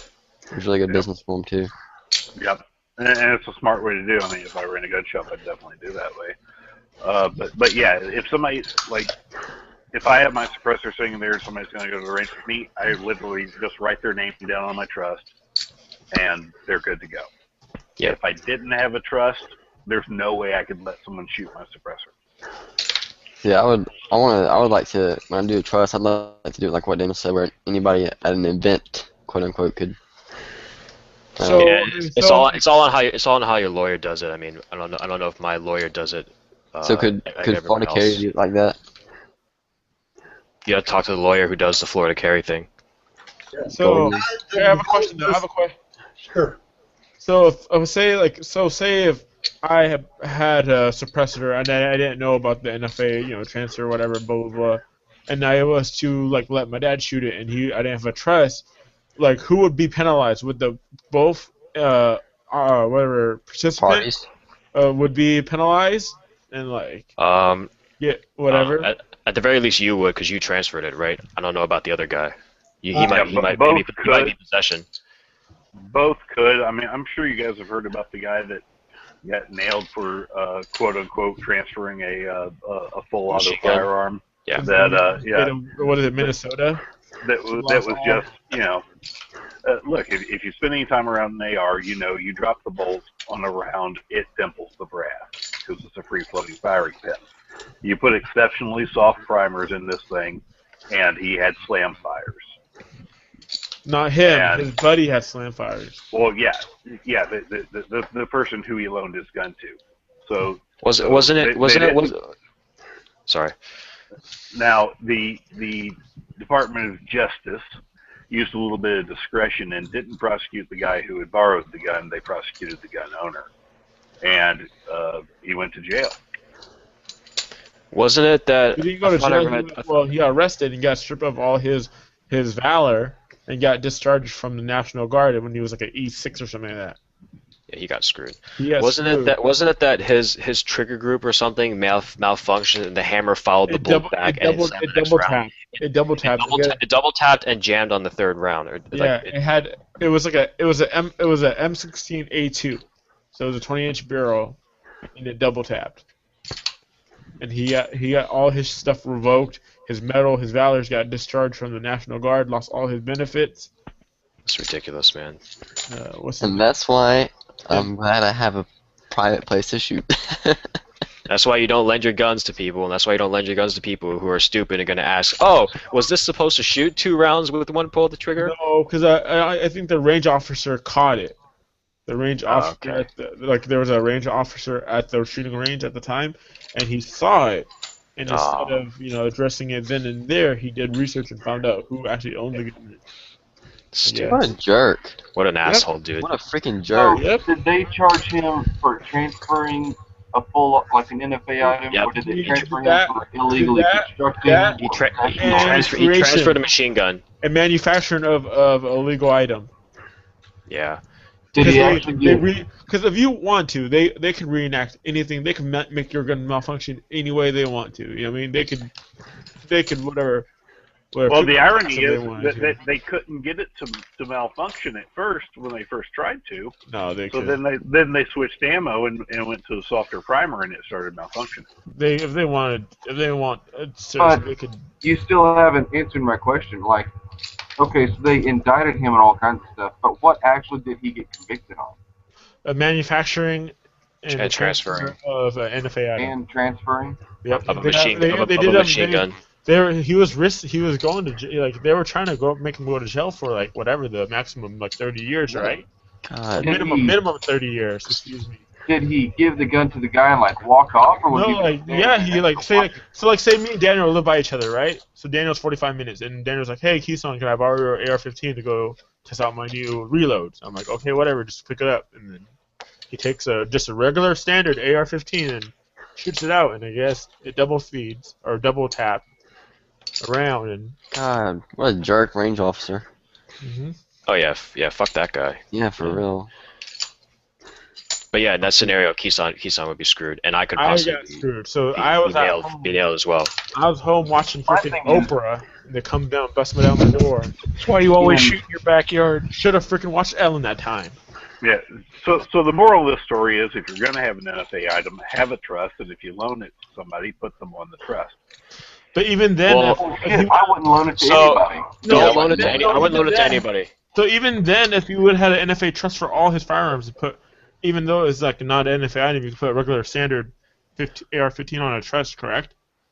I still think that they wouldn't have been able to prosecute and convict. Is that have regular Every any firearm I own is in my trust. So Every firearm. Even the non-NFA even one. if he had a trust and he gave possession, and then Daniel and I were on the same trust, I would have still got screwed for manufacturing of an NFA item. You would have still manufactured something. He still manufactured. His gun was was malfunctioning. So there's a concept, at least in my trust, there's a concept of beneficiaries and a concept of trustees, right? Beneficiaries can touch and handle and use the things in your presence, but trustees have independent access to your items, right? Right, they can have it. If it was me and my wife in the same house and I didn't lock it in the safe, she would have to be a trustee because she has constructive access to that NFA item. Right, and you could like leave and go out of town. Lending somebody your NFA item requires you to put them as a trustee because they have independent access outside of your presence. Gotcha. Now the thing is, you can add or remove trustees at will. Yes, yeah. So you put on an addendum, you put somebody in as a trustee, and then when they come back from the, if you want to loan your NFA item to someone, you put them as a trustee, you loan it to them. They go use it. They come back. They give it back to you. You take them off, and you revoke their trustee status. Exactly. It's literally one piece of paper. What does all this mean? It's just a bunch of stupid bean counting. This really what does all this mean if you don't have a trust that no one can use it? Nobody but you can touch that item or have constructive access to it. So if you just submit the form in with your fingerprint and all that stuff, and it's just you only, that's it. If you submit the form with your name, you are screwing yourself over because nobody can enjoy it but you. I mean, like in that sense, like it cuffs you. And not to mention, you have to get fingerprints printed. You have to go to your local whoever's the chief law enforcement officer, which is either the sheriff, the police chief, or the local prosecutor. And Obama has been trying to get rid of the gun trust, wasn't he? I think he was. I don't remember hearing any traction on it. Yeah, there were some rumors about that going around. There was a whole lot of public comment on that, and the ATF seemed to back down. I think that was actually the reason that I got mine. Besides the fact that I wanted a suppressor, is that I wanted it so that I would be grandfathered in. Hopefully grandfathered in. I want a lathe. I want to make some of my own cans. Be fun. I wish the NFA would go away completely. Do you guys remember that person the guy's name again? I forget. He's up in the mid-northern. Yes, that's very descriptive, Kisana. Exactly who you're talking about. Well, no, like I forget what the case it was, but it was like in like Minnesota or something up north, like Midwest and up north. I don't remember the states these guys come from. I just remember that, and I remember watching like a YouTube like special on it, and it was like a 30-minute like long like video of it. What's his name? 'Cause I remember it was an A2, M16A2. Style rifle. Yeah. So, anyways, if you were to do a trust just straight out from a lawyer, how much would it normally cost? I mean, Eric, do you do those? I don't know if Eric's at the camera right now. $100. I just told Depends you. on the lawyer. Yeah, I mean, if you go, the trust that we're doing for an extra $50 on the membership, usually is like $200. Yeah, and it's nice too. If you want to do a completely customized one where you can do anything, they go up from there. And, you know, I've seen people with very complex ones that do all kinds of stuff that spend quite a bit of money on the trust. Yeah, mine was 400, but it's normally 500. It's the mid-level one. But here's the thing about putting on your and guns. that's pretty common, $400 to $600 for a little bit more customized one. Wait, 400 to 600. That's how much you put in yours, Daniel? No, I put 400. Oh. But anyways, but here's the thing about having everything you own in the trust is then they know exactly what you have. Nope. No, they don't. The Nope. trust. You The keep the trust. trust papers. You It's can a keep all legal your trust document, papers. not a government document. The government will never really have access to it unless you like give it to them. So when you send and an it depends on your state. Some states require that you register your trust with like the local clerk of courts. Florida doesn't. So you know your mileage may vary with that. The way I read it for here is all you gotta do is get it notarized pretty much, and then it's official. That's the way it is in most states. Yeah. you always get it notarized. Well, and here's the thing: I can add firearms to my trust without having it re-notarized. All I have to do is Just write it on there. execute the trust, and then I can add or drop any type of property from it as well. I mean, That is so cool. I mean, I could literally just put my car in my trust. Because technically a trust is like a living will almost, isn't it, in a way? Yes. Okay. It is a separate Kind of. legal entity. Right. Eric, could you describe that a little bit? What exactly a trust is? Yeah, a trust is basically a way of holding. A trust is a legal entity similar to a corporation, in that it can hold property, it can hold title to things. It does not. Most like Sean was saying in Florida, it does not have to be registered with the state, so the state doesn't have to know what you got in it. There may be other states where you do have to. Mm-hmm. And that's why I highly recommend that if you do a gun trust, not only do you do somebody that's knowledgeable, but that you get somebody from the state you're in, because trust laws vary state to state. And it's this funny quirk of federal law that allows you to do this trust in the first place requires that your trust be valid in your state. Right. Mm-hmm. And that's what the trust that we do through Florida Carry is all customized for each state. Right.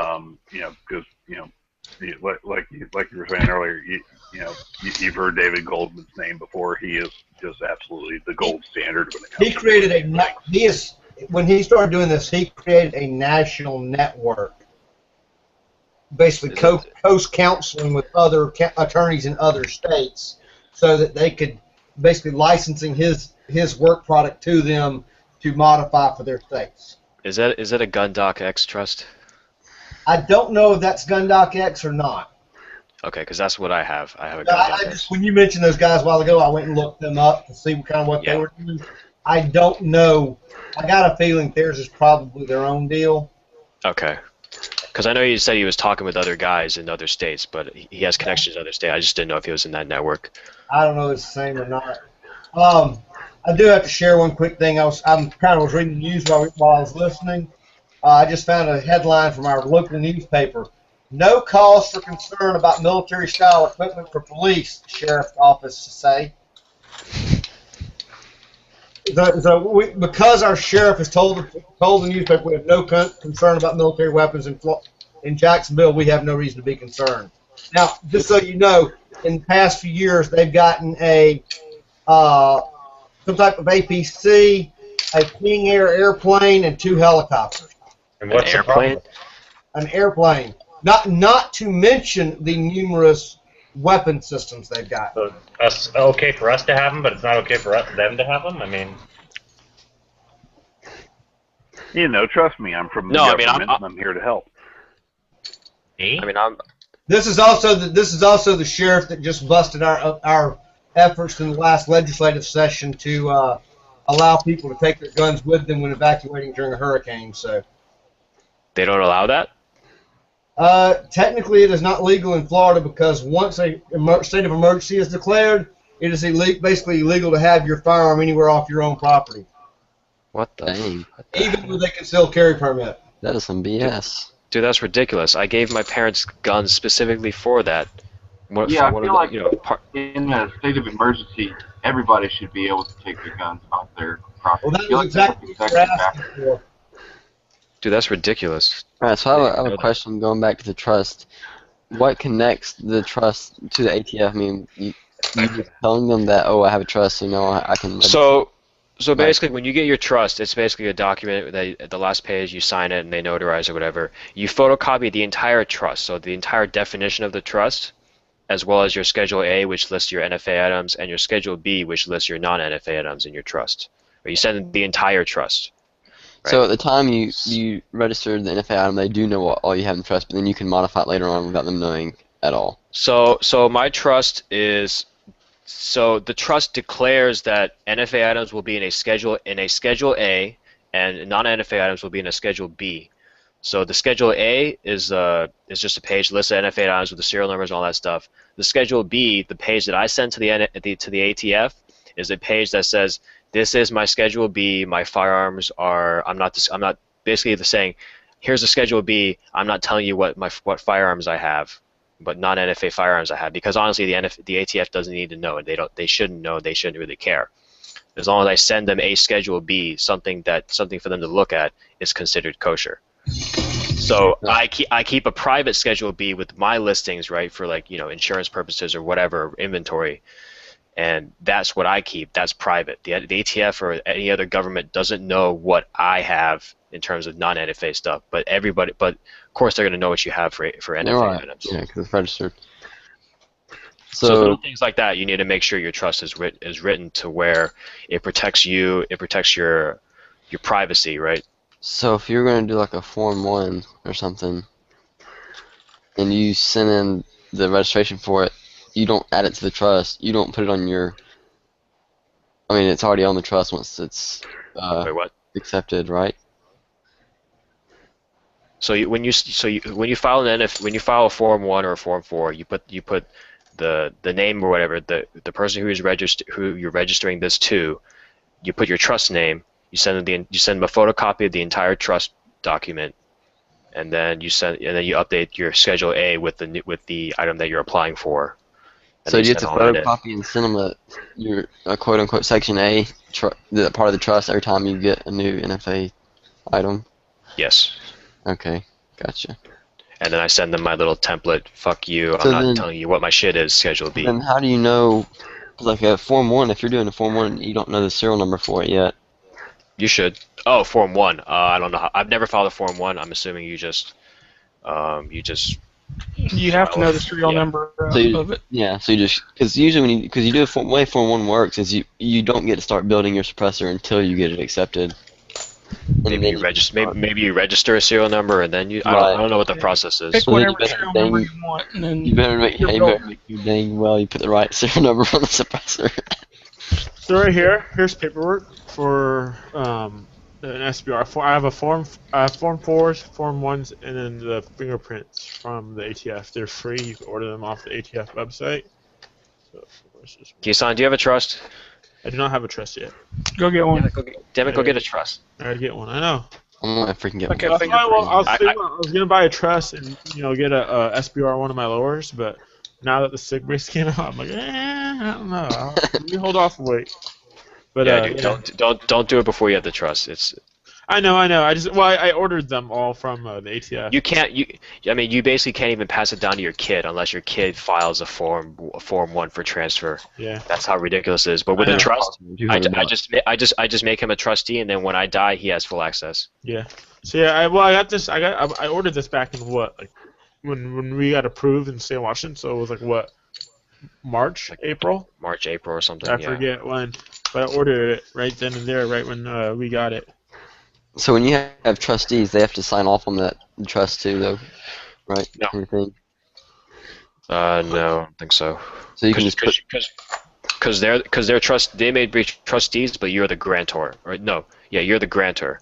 So you're basically a trustee, a lifetime beneficiary, and the grantor. Basically, you created the trust, so So you can add never. trustees without them really even knowing, technically. Yeah. No, at least on mine, they have to sign. There's a little form that you have them Stamp sign form. that says basically, yeah. Yeah. Oh, hey, Mom. I just wanted to call and say hi. How are you doing? Oh, yeah, by the way, you now If I have die, access you're to gonna all have of my get SBRs. 20 AR. You're gonna get 20 guns.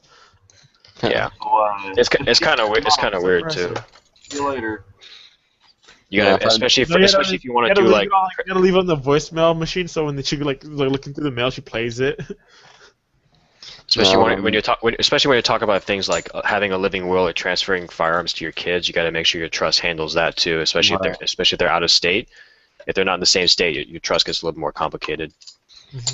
when I do one, it'll just probably just be me and my dad.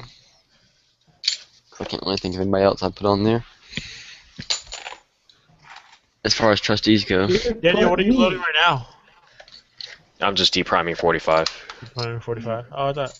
Khalid, I have you about need me on that trust. Come on. Nah, How probably about, my, like, probably my dad, maybe my mom too. 1,000 brass of 223 of you. Remember I told you you want it. Oh yeah, dude, bring it to the Glock match. I'll take that shit. You're gonna quirk Yeah, your I get trust. rate for your ammo, right? Huh? Are you gonna give me some of your ammo, right? Do the trade. I can't give out ammo. That's a liability. It's, Shit. Yeah, I'd be scared if somebody else is reloading them up he can't because sell me the ammo. He's gonna give it to me to sample it, right? only time I've ever let anybody shoot any of my reloads is when I was like standing right there and I had already You shot. gotta have. some Apparently, you were. rounds. I think don't you have to have like a NFA, like a class 7, like. You gotta have a manufacturer. You need insurance. You need all kinds of crap. You know, you It's freaking not need worth like a special license to sell bullets. Like, cause I know some people who sell cast bullets and stuff. If you want to sell them, do it legit, you gotta have like a some type of license that lets you sell projectiles. It's retarded. But one of the guys I know who does it, he sells them, and he advertises it as lube holders because the bullets hold lube. So he puts it as replica, and it's legit. I mean, it works, and that's how he does it. Because it doesn't say anything about shooting them on his website or whatever, and that's how he does it. But it's ridiculous you have to have that just to sell bullets. He's walking right up to that fence. Yeah, he is. But He's walking on that fence. But I mean, he's not like a big time producer, manufacturer or anything. He just does it on the side, you know. Yep. And then there's that one guy I know who he I don't know if he does a lot of them, but he has. Is this one guy I know? Is that code? No, this is people I know from the forum. They're friends of ours. They're all bullet casters. Anyways, he swages his 40 caliber cases. I was talking about this the other night with some other people, so some of you may have heard it. But he swages his 40 caliber cases to 45 ACP, 452 diameter, fills them with lead, then has a special dye that crimps it, and he melts BBs in that crimp, and he makes a hollow point with a plastic insert, like it's like a bonded hollow point, and he makes them, and they work. But it takes a lot of time, and the dyes for it cost about like $500 to $1,000. But it's still pretty neat. I have the link right here. I thought it was so cool. You can do it like 9mm to something, I forget, 38 to 9mm. I forget what. You can do several different calibers like that. Here it is. This is the coolest thread I've ever Night seen. West. And why would you want to do it? Just curious.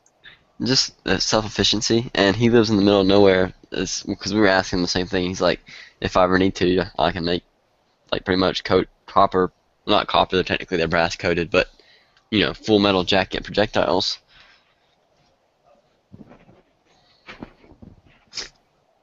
Check it out. That's the thread in the side there. And just, you don't have to read all. Just look at the pictures and you can see what he's doing.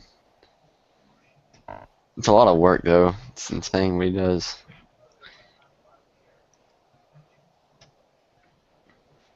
I wonder how he gets the lead the right amount in the case. I'm assuming he has like a pre-measured spout. Because he said they all weigh like pretty much the same, I'm pretty sure.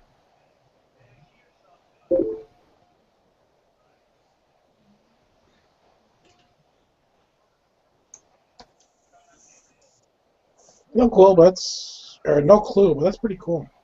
It is pretty neat. But the dies are so expensive. You can see the picture of the dies about halfway down the page. It's only 3 dies with like 6 different inserts or so. Or something like that. Like it's like a bunch of inserts with it, but they're like $1,000 because they're all custom. Well, that's because there's no demand for it. Exactly, nobody makes them. Like he said they were $500 when he bought them, but that was like years ago. So it's like, well, I'm sure there are several around $500 plus. Yeah, that's how I understand it, Steven. Yeah, that is how it works. 40 caliber case is the jacket, which is really awesome.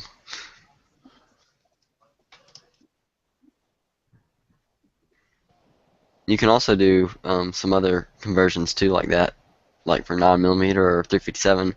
I think I forget what it is.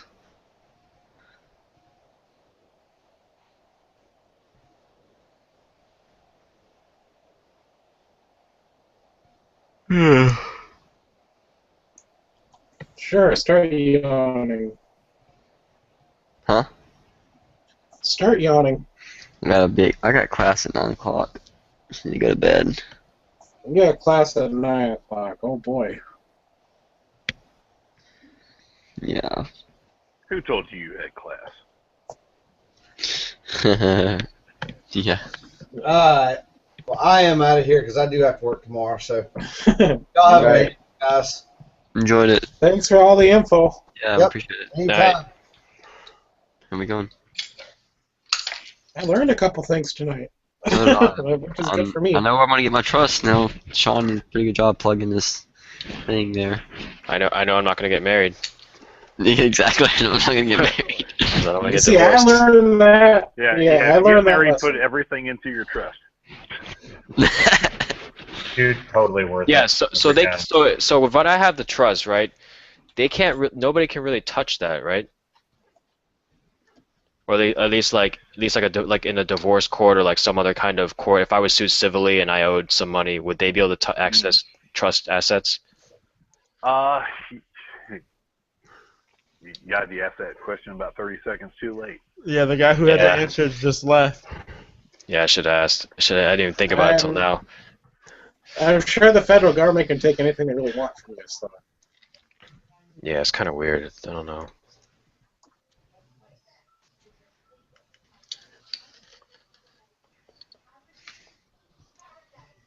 Oh well, I'll just have to remember next time.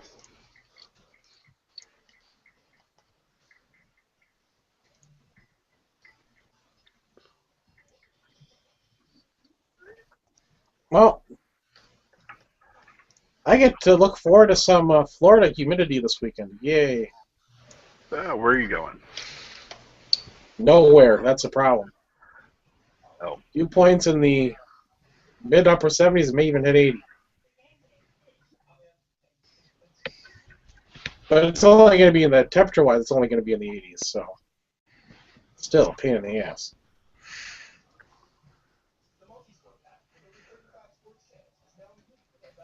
It was hot here today. It was so. Here, I asked Eric to hop back in real quick to answer that question. What was that? Oh yeah, so I was wondering if like in a divorce court, would your NFA trust assets be vulnerable?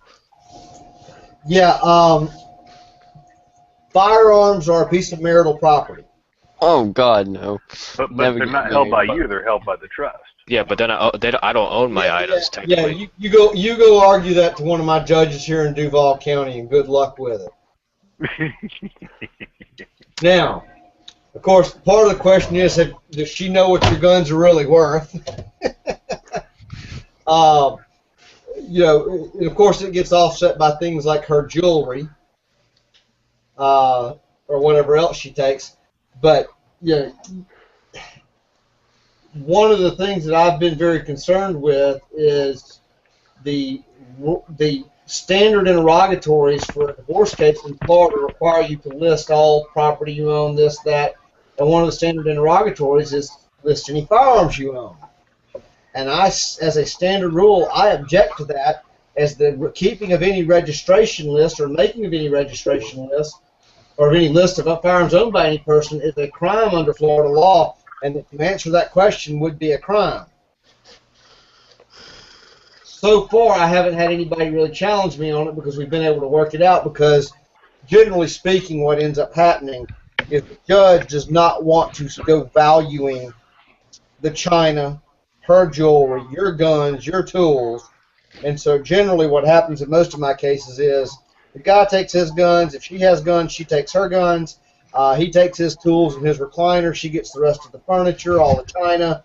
And I mean, that's just kind of how we divide it out to keep. Otherwise, what you have to do if you really want to fight over all of the, George Carlin had a word for it. I call it all the stuff.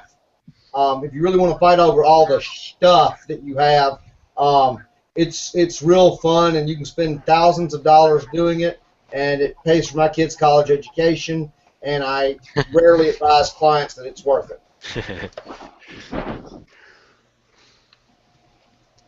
That's good to know. Dang. So what you're saying is that I should immediately make my best friend my trustee and put all the stuff in his house. Well, actually, I've been working on a post-dissolution case.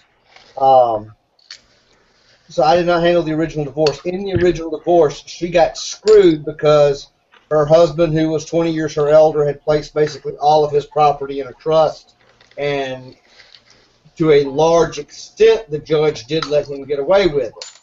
But most of our divorce judges are going to quickly question why the purpose of the trust, and if they find that the trust was set up as a methodology of avoiding equitable distribution of assets in the divorce, they're probably not going to let you get away with it. But if the trust was set up actually because it is the legal entity that actually owns these things. Well, here's the problem. Who owns here? And see, this is one of the differences. Who owns a trust? Me. The grantor. Nobody owns the trust. You are the trustee of the trust. Exactly. And so, okay, let's talk about when you look at a corporation. Let's say I set up a corporation for my little business that I'm running, and it's a marital asset because I started that business during the marriage, so the business is a marital asset. So it's just like attempting to pop a corporate bubble. Well, yes and no. You started this corporation during the marriage, and so it's a marital asset, and you own 100 shares of the stock of it. Well, 50 of those shares are hers, or you've got to buy her out from them. Ooh, but what if the trust is premarital? Now. Like mine is. Okay, if the trust is premarital and all the guns are premarital, then it's all non-marital property, and the judge doesn't divide it. Nice. Buy your toys before you get married. Where did the gun? If you've got a trust, even if you've got a trust that you started before the marriage, if you've added value to that trust using marital funds, does that added value now become you have potentially commingled those funds, and now everything in that trust may be marital. So if you really wanted to get technical, couldn't you make two trusts, make one premarital, and then make one marital? Yeah, you might want to do that. And if I ever had that situation come in, I might actually suggest that somebody have two trusts. One, the trust they started before they were married that has all the guns pre-marriage, and a different one for any guns they acquired during the marriage. That is a very real possibility. Unfortunately, most of my clients don't come ask me these questions until it's too late, and they've already, done what they've done, and now they're getting ready to get divorced because, when you're in love and all that stuff, you don't think about such things. So basically, the advice is, when it comes to marriage, hope for the best, but plan for the worst. And generally, the only people that do that are the second time arounders, but even they often don't. Or occasionally, if I get somebody that's got a $5 million estate and they're marrying some young 20-something for the first time, generally those guys have enough sense they didn't make millions of dollars by being stupid. Right. So does a prenup actually set terms on so prenups basically set terms on a divorce split, like what gets divvied up? If you have assets and you're getting married, you're stupid to not get a prenup. It's one thing when you're like my wife and I were. You're 20-something years old, just out of college, and you ain't got crap.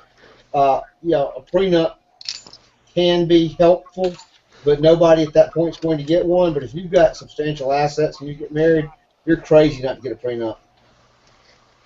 Or if you've got a blended, even if you don't have substantial assets, if you've got a blended family, you've both been married before, you both got kids from prior marriages, you're crazy not to do a prenup. And so, if your significant other doesn't want to approve that prenup, then that means that you just don't get married. That's your choice. That's the choice. But, you love her and everything's going to work out and there's never a problem. Yeah, see, I'd be writing that prenup and be like, I keep everything that's mine, you keep everything that's yours. Being Asian, it's not something that we really hear or talk about, or that anybody I know has ever done. So it's kind of like a foreign thing to us. Come here, word. Yeah, it's definitely something. It's definitely it seems like a very American thing to do. Not that I'm against it or anything. Cultural taboo. Yeah, it's a cultural taboo in Asia to get divorced. It just doesn't really happen. Yeah. You get married and then you stick with it. You deal with it, and then you learn to If you were to get divorced, most of the time it's separation wise. And I don't know if this is an Asian thing, but I can tell you, under Japanese divorce law,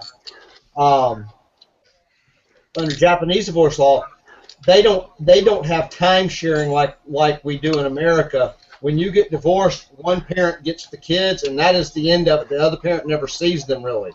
And I've actually got a good friend of mine from college who is currently involved in a fight called Bring Abducted Children Home, where Japan does not recognize the Hague Convention on abducted children, and so in his case, he came back to the States from Japan to get ready for everybody to move back here. And then while he's here, his wife says, "Oh, I want a divorce, and by the way, I've got the kids, and screw you." And he hasn't seen his kids in 5, 6, 7 years, something like that. So he can't legally see them? Nope. Wow. That's ridiculous. It's a cultural difference in how they handle divorces. Yep. It would only be by the good graces of the woman that hates you. Right. Yeah. It's a good incentive to. People do that in America too. So it doesn't even matter, Yes, but in America, most judges anymore won't put up with that. Yeah. Yeah, prior to the 70s, look at we saw that a lot in the U.S. Around the 70s, they started thinking that, fathers have some rights too. But look at what's his name? The guy off of Red Jacket Firearms, whatever, last week or whatever. He was in a divorce, and guess what? The mom did, or the ex-wife said that he molested the children. See? Wait, is this the girl? Is this the guy's Will's daughter? No, this is Will's daughter. No, this is Will himself was married to a lady and he got divorced. Oh dang! I don't watch that show anymore. It's a whole It's drama. disturbingly common. I don't know why people always gotta bring up his daughter when I said Will. Or Well, Yeah, Will. I know she was marrying what's his face supposedly on the show. They've been married for like a couple years now. Yeah, it is disturbingly common for ex-wives during a divorce to accuse the soon-to-be ex-husband of doing something inappropriate with the stepchild. It's sickening to me. All right, guys. Y'all have a good evening. Appreciate it. Yeah, thanks for coming back. No problem. And you know, but no idea if he did do something wrong or didn't do something wrong. I'm just saying the allegations. Allegations, yeah. But Fortunately, allegations are just almost as bad as convictions these days. So Sean, especially when you're a public figure. How long does it usually take for that trust from Florida Carry, the whole thing to go get done and over with? You get your trust pretty instantly. Wow. I mean, within 24 hours, you've got basically what happens is you sign up, and within 24 hours, usually you get a payment code. You go on to guntrust.com, and in fact, you can do it right now if you're going to do it. Go on to guntrust.com, fill out their thing for their standard NFA trust that they sell for like $200. So but don't pay for it. Yeah, the code pays. What they will do is send you a payment code that's good for that, for that $200 payment, except you paid only $50 for it. Awesome. Well, $50 for a Florida Carry executive membership and $50 for the trust. Wait, it's only $100 total? Yeah. What? Dang. Yeah. So you get a $200 trust for $100. You get a $200 trust and a $50 executive membership. Dude, he's been saying that all night. No, for $100. I'm doing this as soon as I get done buying books. Like, no joke. I'm gonna do that because it is absolutely. I'm not just saying this to self-promote, but it is the best deal running. Oh, it's an awesome deal. I'm gonna tell my uncle to do it because he bought some guns too, and it's so that way he can have it transferred to his kids. And then you stay an executive member for the rest of your life because, well, we need your money. Yeah, $50 a year. What comes with the membership? It adds up. It really adds up. All the lawsuits that we're filing, all the legislative work that we're doing here in Florida and nationally. And you get a cute membership card and a really cheap made in China knife and sometimes a flashlight. And all, executive members get a little piece of swag every year. Cool. Right now we have little like Chinese-made miniature buck knives with the Florida Carry logo engraved on them. Oh, so if I get the life benefactor, will I get like a Glock or something? It does come with the gun trust. No, the life benefactor comes with basically a life membership for you and your spouse, and swag. Plus, life members all get little plaques that say, "I'm a life member" or "I'm a life benefactor." I can never spend that much, but I'm definitely gonna be getting that gun trust soon then. Because that's really good. Well, it really kills me. People will spend ridiculous amounts of money on ammo and guns and even spend ridiculous amounts of money to get their concealed carry licenses, but they won't spend a damn dime. They won't spend a dime to protect their right to bear arms. I mean, they won't even join the NRA. They won't join their state organizations. And it's just like, dude, you're trying to exercise your right to bear arms, and there's only so many groups that are out there really protecting that right. And if you want to keep it, and if you want to expand it, you need to support the people that are actually working on those issues. How much is executive membership? What was it for? The executive memberships are $50. Our standard memberships are 25. Oh, okay. Yeah, see, well, the reason I thought it was more than 100 for some reason is because I wasn't reading it and I was just looking at it. And I saw $100 and then I saw 50 underneath that. I was like, oh, so it's $100 and then 50. Like you had to buy the trust for 100. No. Then I read it. It's $100 for Yeah. your first year, including the Dread Trust, and then when you renew, it's $50 a Yeah, year keep for on, the so shut it. membership. I asked that at the beginning. Well, I wasn't paying attention. We already God, went over this. I'm tired. Neither of you listen. No, I listened. I asked at the beginning, at the very start of the chat. I'll admit it, I don't listen. Try. I have selective hearing sometimes, or when I'm focused on something, I just don't hear other stuff. Mixing Ritalin with your cocaine, right? So, did you set up your LDE yet for your shoot yet, Daniel? Or My God, don't even talk to me about that. It's freaking. So let me get this thing. What happened?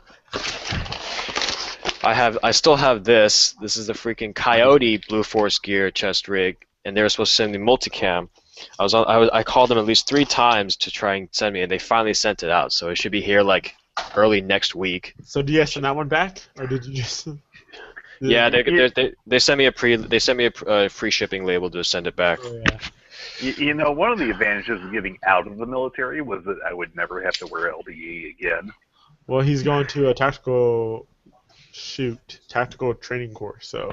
And these are like extremely lightweight chest rigs too. So What are you just wearing it so you can carry mags around?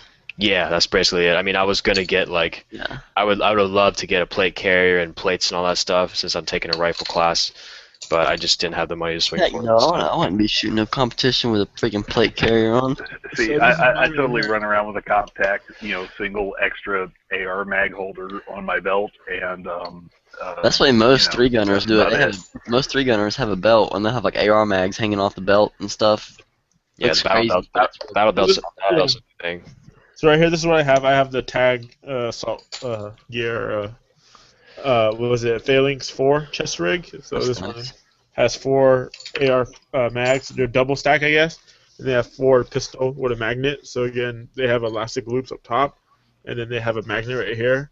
As you can see, I have a little rocks on Nice. there. But then again, Let me get my competition rig real quick. I'll show you guys what it There looks is like. no way in hell I would have a magnet hanging off my gear if It's I'm inside out your- in the field, because what am I going to do with my compass? so this is Point it at my chest? this is again. Yeah, that would be a huge detriment. Just Not from, really. I don't think just from my military standpoint, you use a lensatic compass. You use a compass in the woods all the time. That means you have a really cruddy compass. No, This those compasses are pretty legit. Yeah, most compasses are pretty legit, especially if you even have like a Burton or anything like that. Like this small magnet is not going to affect it at all. That's like ridiculous. That's a ridiculous thing to think of. This is what I shoot. You don't. It's ridiculous to think that a magnet would affect the compass. Okay, At this I'm small of a ridiculous. scale. Small of a scale, yes. This I is would my think rig so. for competition right here. Everything I run. I have each of these little mag holders. That's like saying if any metal within a 5 feet radius would affect the compass.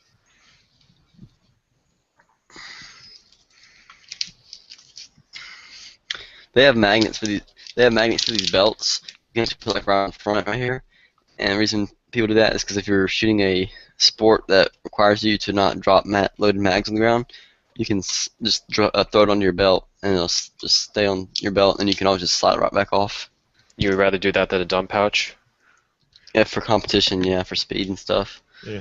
Because people don't run around with dump pouches at USPSA and stuff like that, or IDPA. Yeah, I literally had to degauss my knife once because it was throwing me off on land nav. Yeah, I mean, a lens-static compass, you're basically holding it up to your face, right? So you're basically getting it close to your chest rig. So I mean, I rarely did the whole face aim thing. It was usually grab the compass, look down, get a bearing, and go. And they're on a tether usually. Military gear. It's on a tether. You're holding it a couple of inches in front of your ear. I mean, it's you basically you take the compass, you center it right in the middle of your chest above the navel, and take your bearing. Usually, if you're trying to get a really accurate reading, yeah, you can use the little sliding aperture and use the wire. But for general field nav, was rarely necessary to take that much of a bearing. But the thing is, what I found was my knife that I carried was actually throwing my compass off by like 5 degrees, and 5 degrees is enough to be a problem. Is there a place you recommend to get a good Lanceta compass? Because I've seen the ones that like are legit, that have tritium, that claim to be U.S. military grade, but I don't know which ones. Yeah, there's some out there that claim to be, but you get them and they're like pot aluminum and they're or you get a lot of the old ones. I still have the one that I had when I first got in the military. The tritium's kind of worn down. It's not as bright as it used to be, but in very dark conditions, it's still visible.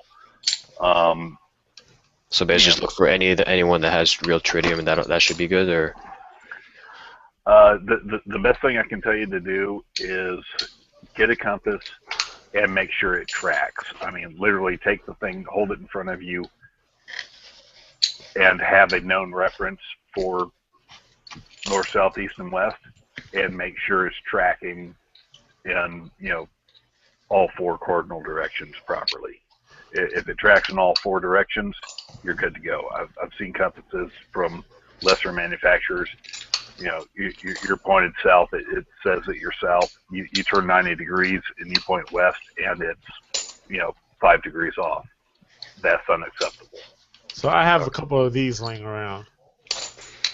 Those things are generally great. I mean, they're not real robust, and you got to kind of settle them down. You're not going to use them on the march because they flop around too much. Mm-hmm. They're not really very well But stabilized. I don't think. But for sitting there with a map, they're great. I think with this, if I was to have this out in the field, I don't think my LBE with the little magnets would affect it at all. Yeah, that thing. If you're sitting there with a map Unless and I had it laid like out and you're planning a route, that's one thing. If you're actually on the march and moving and using the compass for real-time navigation, it becomes a problem. Are you talking about like one of these ones? No, still a little too floppy. Because I have a couple of these. This is what I've learned. This is what we learned how to use in our like hunter safety and Boy Scouts. That's what I learned, and then I got one of these ones too. Because then and the thing is, this one doubles as like a emergency signal. Yeah, the problem with these, when you look at these compasses, they're no good while you're moving. They're pretty good. I've used them while moving, but you just gotta stay stationary for a momentary time. You're not like exactly. You have to stop. That doesn't work for. You're talking about orienteering because Are you talking about like using I am on the vehicles? march. I am moving when I'm using this thing. I don't know.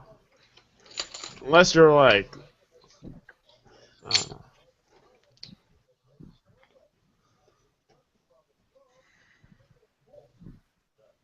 I think it'd be really cool if they had some kind of HUD. Like I'm always thinking of the game Halo where they have a little screen in front of their eye.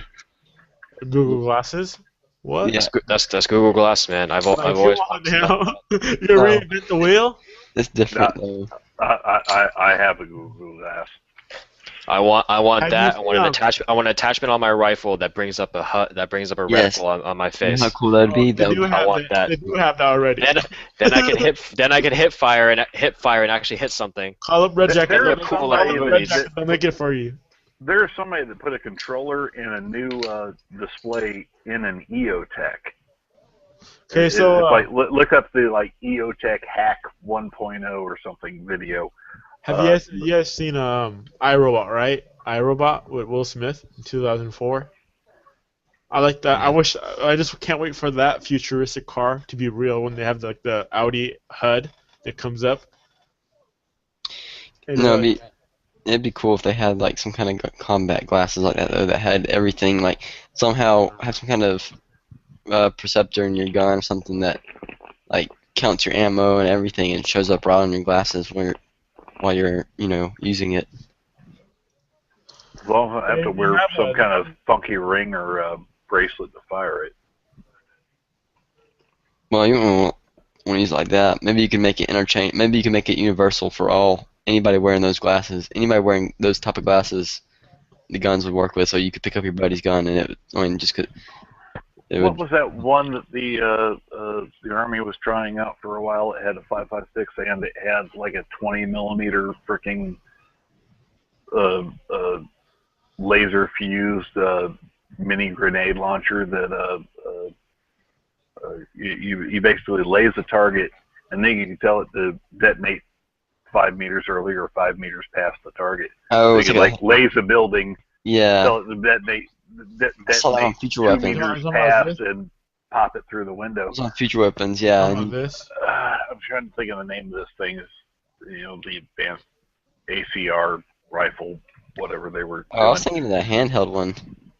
Keeps on because there's a handheld one that Future Weapons did like that, where you could shoot it and you could make it wait to explode once it got past the window. Yeah, those were what you call it? Those were the shell shock rounds or whatever it is. They look like the mini I know what you're talking about. Back in '94, when I was stationed at Benning, we got to play with the Land Warrior 2000 stuff that they were doing. They had these monocle things that they hooked us up with, and these ridiculous backpacks with I mean, it was heavy, it was cumbersome, but it was all prototype stuff they were trying to do. Caleb? Talking about this gun right here off of Future Weapons? Yeah, that's a little bit different than the one I saw in person, but yes, very similar. That'd be so much fun. And yeah, it shoots like different it shoots like shrapnel ones. It has like different Oh yeah, look up Land Warrior 2000. Land Warrior 2000. Man, I want a grenade launcher. I still want to freaking try out the Dragon Scale freaking body armor. I mean, you'll see this. Pull up that Land Warrior 2000. You'll see this ridiculous stuff that they had us testing out. I mean, it was like totally could see the potential, but it was like this stuff is not ready for prime time. Kind of like the Google Glass. Yeah. This is one I was talking about. I was thinking of this. There you go. That's the stuff I played with, and it was like these. It was like somebody went all tactical and tried to put a can opener on their M16.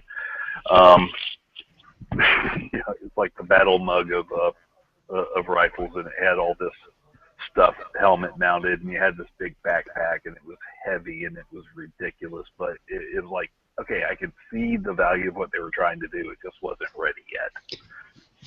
The idea was right, but the practical. And a lot of that stuff, a lot of the stuff that was developed there came out with the FCCV2, and a lot of the data integration stuff that's being used now. But they haven't found a good way to really incorporate it into the weapon system.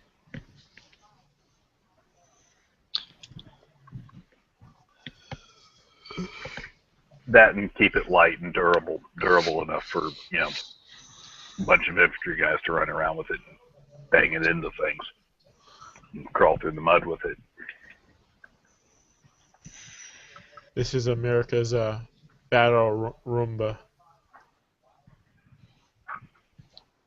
Holy crap! Oh, it's just they took the picture to make it look big. I zoomed in, yeah.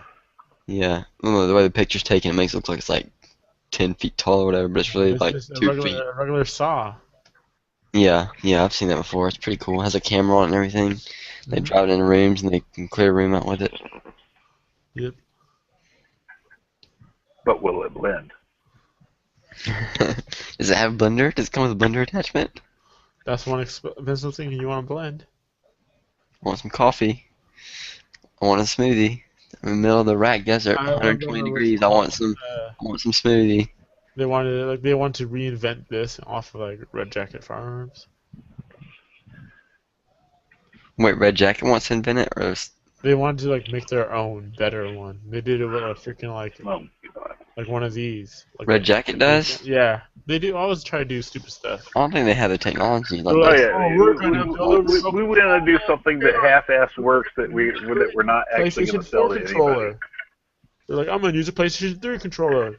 Oh my God, no. See, they could probably build it. Apparently, young soldiers they know how to they know how to play on the PlayStation 3. So they could probably build it, the actual Dude, they're metal fabrication part and everything, but the electronics that go into that, it would be so hard to do.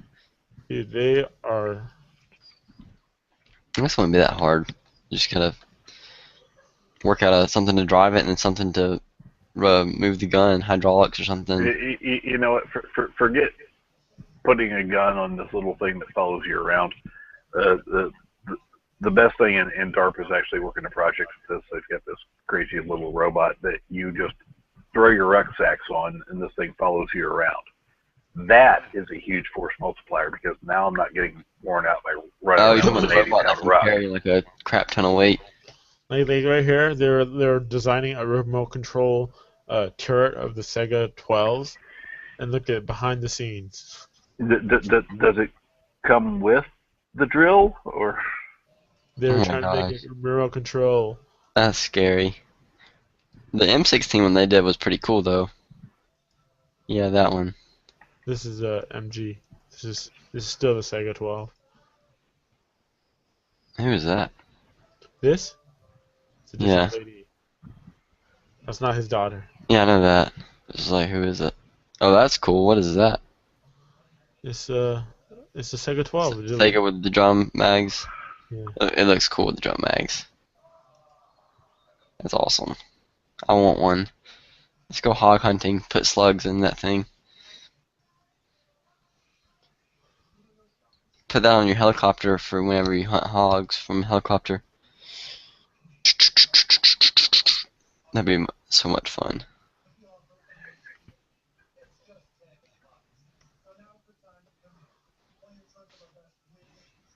You know what I would like to have now that I've seen it is the M&P 1522. They made a pistol version, but they only made it for like a year or two. You can pull it up. I'll put it on the screen share.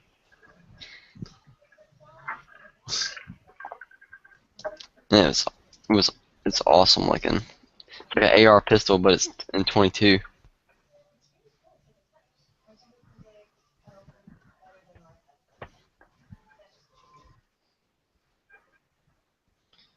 Okay.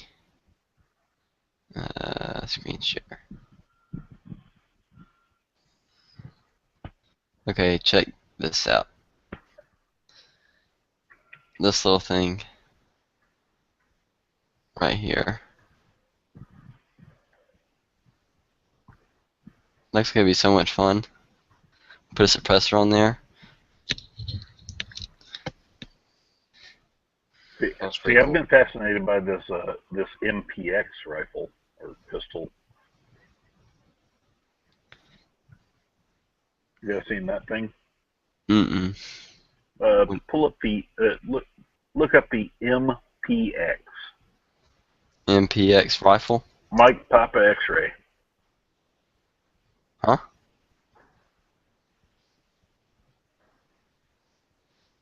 This one? Oh, with the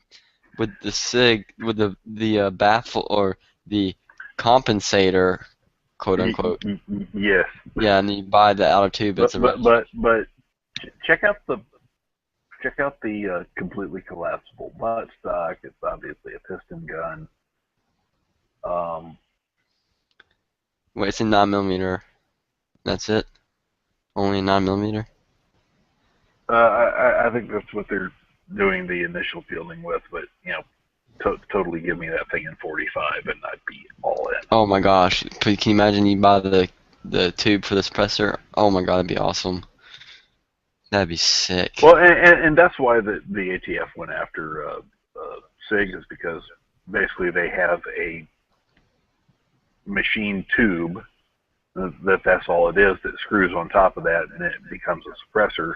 So that's where they're saying, no, your serialized machine tube is not the suppressor, the baffle is. And that's what that whole lawsuit's all about. Are they still working through that? They're arguing what's the suppressor. Is it the baffle system, or is it the tube that screws onto it? Well, technically, neither of them works without the other, so...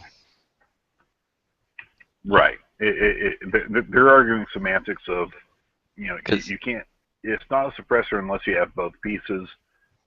I mean, it's not. And ATF is saying you should have put the serial number on the baffle, not on the tube. Yeah, but the way it's sold is it's not dampening the sound at all, so it can't be considered a suppressor. No, hell, that thing's a loudener without it. Yeah, it's a freaking compensator or muzzle brake, whatever. The case is going to be interesting. I mean, it's not like, I mean, you can't just go out and buy the tube without the ATF fear is that you can walk into any machine shop and have one made. Well, shit, you can do that with any suppressor. Suppressor, I could get someone. They're not complicated machines. Yeah. God, sometimes I hate. God, they just need to take NFA away. And unfortunately, we have some bad precedent on that. There is a good legal argument for it, but any legal argument has to be based on prior precedent to actually get by in the courts. You can't just make the perfect legal argument and have it fly if you haven't built up to it. And this is why SAF was smart to do some of the things that they've done with the right to bear arms outside the home. We have a little bit of a disagreement on how they're handling a couple of things, but we also partner with them on some of our other lawsuits. You have to build precedent one step at a time in order to get to the point that you can say, hey, suppressors would be in common use for lawful purposes, if not for the artificial ban. And they are to that point now. People are using them. People are buying them like crazy nowadays. It's a very small percentage of the actual, civilian gun inventory or gun accessory inventory, because of the $200 tax stamp and the 9-month wait and the needing to get a trust and all this stuff that you have to, all these hoops that you have to jump through, plus the number of people that just go, I don't want to be on a government list. Yeah, exactly. And therefore I don't buy one. And a lot of it's the waiting too. I think if there was no waiting, it would be a lot higher. And there's a lot of people that don't know about the gun trust, and so they think, oh, well, I have to go through my sheriff, and my local sheriff won't sign. Heck, there's a lot of people who don't even know suppressors are legal, who own guns. Like, it's crazy. Always talking about suppressors or something, and they're like, oh, well, you can't get those, they're illegal. I'm like, no, they're not. Like, or people think, especially full autos. Full autos are the worst. Everybody thinks, like, full autos are even worse than suppressors. Now suppressors are starting to be more prevalent, but people, still think that full automatics are completely illegal and stuff. Well, apparently we've bored the hell out of everybody because everyone's left. Check out this little gun. This is a M&P 1522 that's been SBR'd with a suppressor. I don't know if that's a suppressor or just a barrel shroud. I don't know for sure. But there it is. I think it's just a barrel shroud. Yeah, but it looks. You're not sharing anything. What? Oh crap! I turned my screen share off. Okay, how about now? Nope. Oh, there it is. Check that out. That is so cool. Gosh.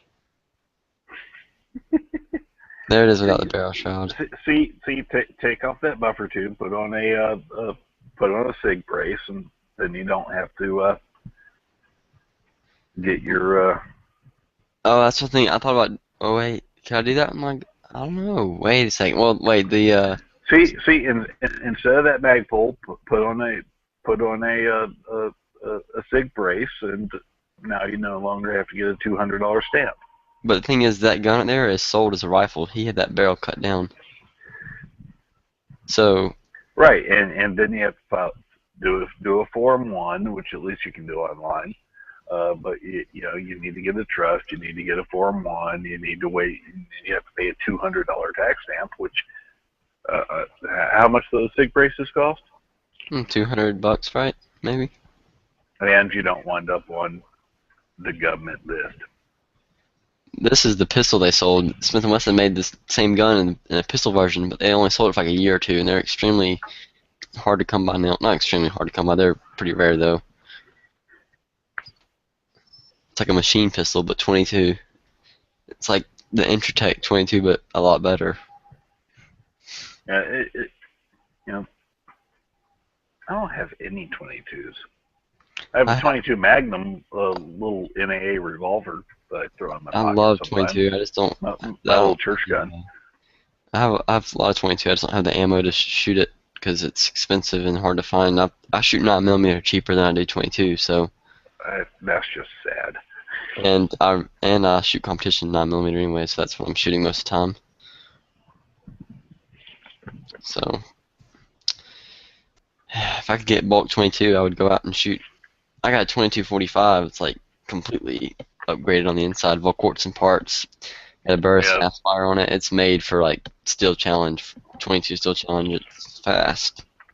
Yeah, the range I belong to, I mean, they shoot IDPA, they shoot USPSA, they shoot I-Corps matches, they shoot defensive carbine matches, and I have yet to go out there and try and do any competitive shooting because, well, I've never been a competitive shooter. I've always been a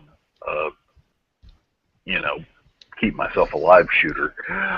Oh, it's so much fun though. I'm like hooked now. But I'm interested in doing it. It's just I know I'm going to burn a lot of ammo when I do. Oh god, yeah. I shoot like, I don't know, probably 600 rounds a month, and I don't even shoot that much. I don't even practice hardly any. I could easily shoot if I was like, if I had a progressive press right now, and I could probably shoot easily a couple thousand rounds a month. Well, and that's what had me going, kind of thinking, yeah, I know everyone says don't start with a progressive, but I know mostly I'm going to be reloading 45 so I can do a lot of shooting. And mostly I'm going to be reloading, kind of basic 308, and I guess you guys have talked me into maybe start reloading 223, so I can save a little bit of money because mostly I want to use it for laying down serious lead. See, that's the thing too, though. With progressive press, the cheaper ammo, it becomes more